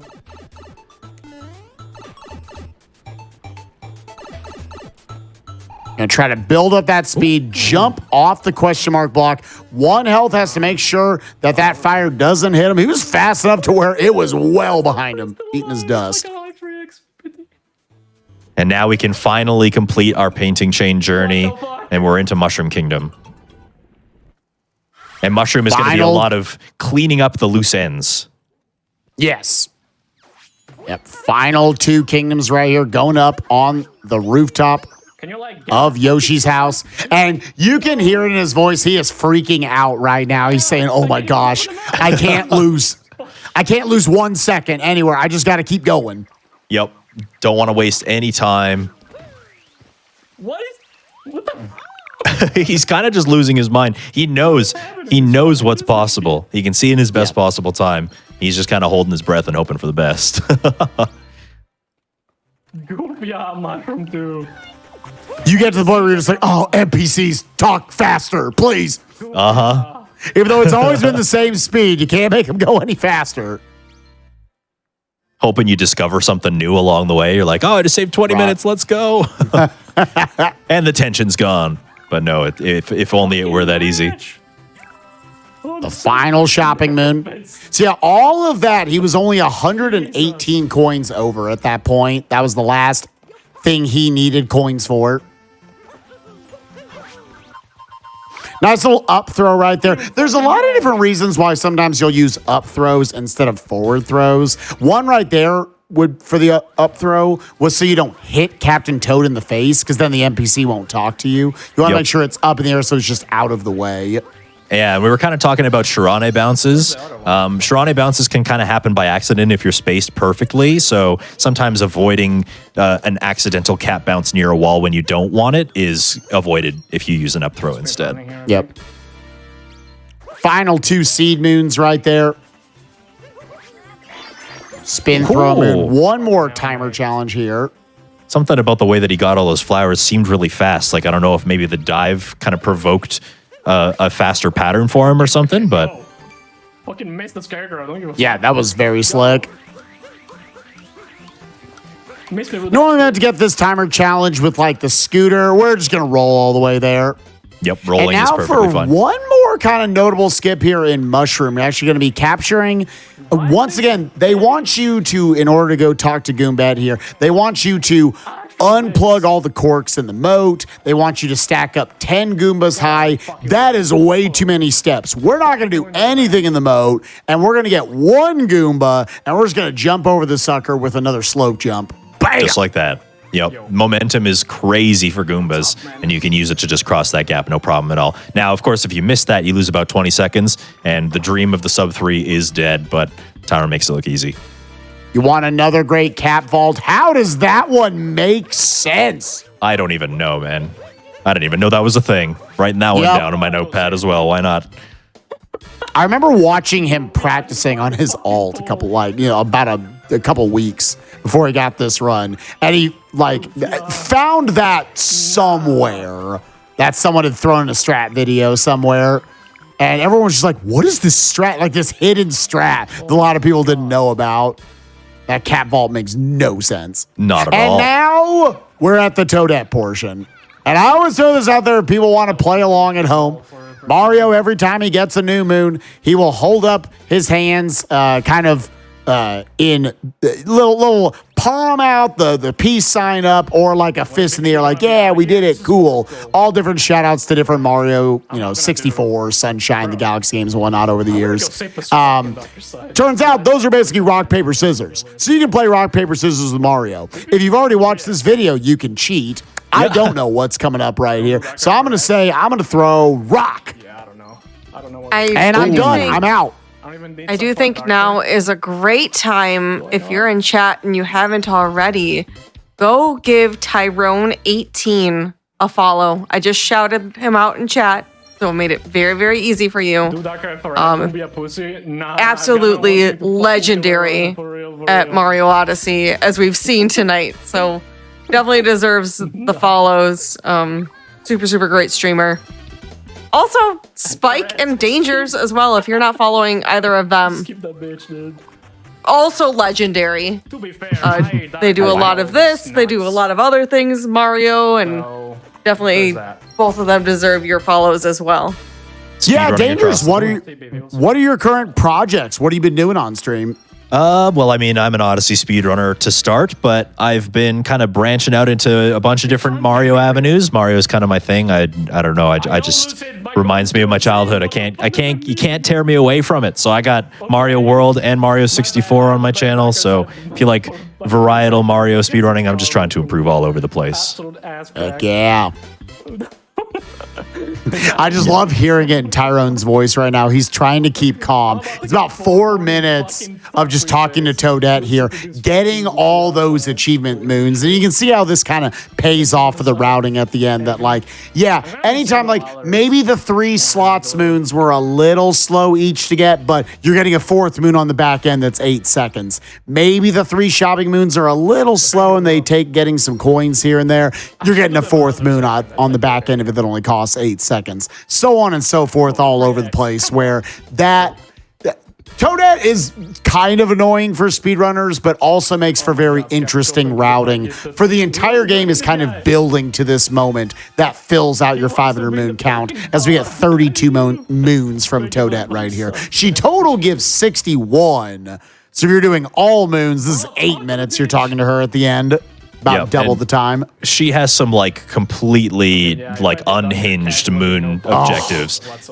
Some of the worst ones include getting 10,000 coins, having thrown Cappy 5,000 times, having jumped 10,000 times. Oh, that's the worst. Even in an 8-hour speed run, you don't actually press the jump button that many times. So you have to go out of your way and farm the jumps. It's just nastiness.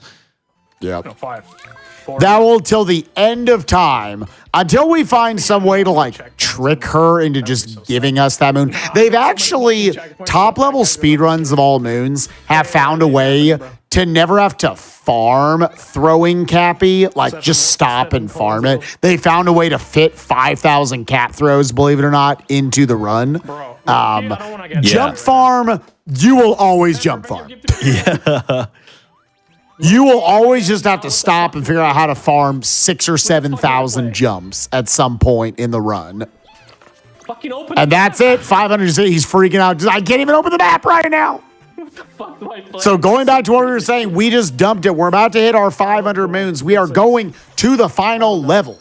Everybody in chat, we are going to the darker side. You see, he's got just over 5 minutes left on his clock right now to try to defeat this kingdom. And he is considering right now, am I far enough ahead to where I can skip the Flower Road skip? This incredible series of movements that come together to allow you to save 7 seconds. And everyone in the chat, everybody, is saying, don't go for it. You don't need it. This is so scary. This is so scary. He's so scared, Chad. Yeah. He's so scared. This is so scary. Being in this position, not just like being on PB pace, but being on like the cusp of what is essentially like one of the hardest challenges in the Super Mario Odyssey, beating a category that has, you know, people have only been dreaming of this barrier being broken. And he's on the cusp of it right now. He's got to make a choice. Yeah. You are on the cusp of history. Barely shortening that frog jump right there, even optimizing that to where you're not having to watch it float back down a bunch. Yep. Immediately going in for this first section. You go for it, Dangers. It's fair enough to say that like speedrunning movement, if you've been paying attention, speedrunning movement in this game kind of trivializes a lot of the challenges that you're going to experience in Darker Side. But if this is your first time watching a speedrunner do Darker Side, you're kind of in for a treat because not only are we kind of cutting the corners in some places, like you saw, we kind of missed all of those poles completely, avoided the pseudo 2D area, but that just kind of like culminates into even more and more skips as we go along in this area, to the point where we're like basically not even playing half of it. What? Whatever. Tyrone freaking out right there like, where did that damage come from? And it's going to affect his psyche a little bit later on. You're going to see. It's weird how that thing reaches down. And now going for the optimal strat, keeping the camera flipped up like this. He's actually going to go for the aggressive routing, trying to go through this frozen water right here. Going to take a damage boost going through, down to only 1 health. And now you get Yoshi. Dangers, I have no idea how this works. Oh boy. So first of all, you can scale this wall a little bit faster just by tongue grabbing back and forth. Not sure why that works, but it sure does. Now, you can see that we're over a gigantic death plane, and the logical thing would be to press the P-switch to spawn the Flower Road. And he very barely actually makes it on that platform. But yeah, you can just stretch out Yoshi's movements just enough to be able to get Mario to land on that rock and then do all of this movement to get over here, but it's not even done yet. 1 roll boost into a triple jump to cross this gap here. You got to leave Cappy there, bounce on him after getting hit by the lava, and then you cross the gap, and he's done it. Okay, I'm not doing this. Gosh, and he doesn't even kick off the wall there. He once again cuts. Nobody in chat can believe he went for that. And this is the funniest moment I've ever seen in a speed run. Oh my goodness, no way. Oh he was like, okay, gosh. I need it to not just like, I don't want to fuck this up. I can't even say that on GDQ, but this moment is crazy. This moment is nuts, dude. Unbelievable. I did it for us. Yeah, he's losing his mind. We're all laughing in chat that he pops the health at, misses it, doesn't turn around because he doesn't have that much time to go. So he just goes for it. The whole reason is because of those little buzzy beetles back there, those little buzzy enemies. That if so one of them funny. gets in your way, he's on 1 health. The run is over. And you can see how far left he is. Like, you don't have to be this far left, but he has killed PB paces to this like little death zone that exists in this area. If you're not far enough left, then it kind of just pops you out of out of glide on, and then of course your run is over because you're not on solid ground. So he stayed as far left as he possibly could to avoid that death zone. You fucking cunt. You bitch. And now here the classic, the final skip of the run, the U-skip, the legend. Thank you. Doesn't go for the spin throw just in case. Yep. And now we're just in the end. How was my heart racing so much for a run that I know is going to be the world record? For all intents and purposes, a pre-recorded run. Like, oh my God, is he going to do it? Just fucking go, man. And here again, trying to make sure there's as little float left in his frog jumps as possible. It's just enough to get up to that next platform, flip up again. You can see that timer down there. I don't care. Make sure you don't fucking. Yeah, I've missed this moon before. I've dove over it. There it is. GG. Woo! What an incredible 2 hours. run. Oh my gosh. Yep. 2 hours, 59 minutes, incredible. and 51 seconds. Unbelievable. I can't tell y'all in chat how easy it is to lose 20 plus seconds, 12 plus times throughout the course of this run. And he just went the whole run. He really never had a 20-second mistake. He had 3 to 4 10-second mistakes and little nickel mistakes here and there, little 1 to 5 second mistakes.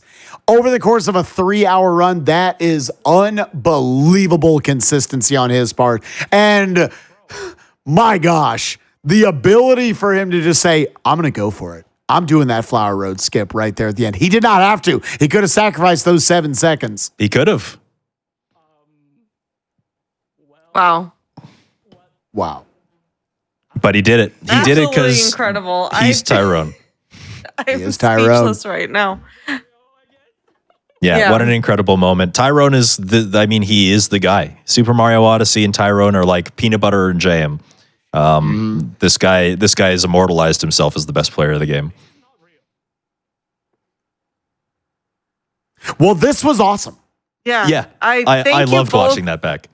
Thank you both for coming on and killing it with the commentary. This was a run I really, really wanted to show, and I was so sad that Tyrone couldn't come and showcase his own run on here. Yeah. Because he lives in Italy, and this is a very late night show. But I'm so glad that he allowed us to, you two to come on and showcase his run for him, because this was just really, really a treat to watch. Chat, again, please, if you haven't, go give Tyrone a follow. Certainly. He definitely deserves it. Went ahead and shouted him out in chat to make it very, very easy for y'all. Again, go follow Dangers. Go follow Spike. They're also both incredible. And yeah, if you're watching on YouTube, be sure to press that like button on this video and subscribe to the channel. Also, go to twitch.tv/GamesDoneQuick if you're interested in looking at our live content starting weeknights at 7 p.m. Eastern and weekends at 1 p.m. Eastern. Also, make sure to tune in tomorrow for Challenger Approaching, followed by Legally Cute, all starting at 7 p.m. Eastern. Chat, you're cute. Spike, Dangers, you're cute. Tyrone's cute. Thank y'all for watching. And we'll see you next time. Goodbye. Goodbye.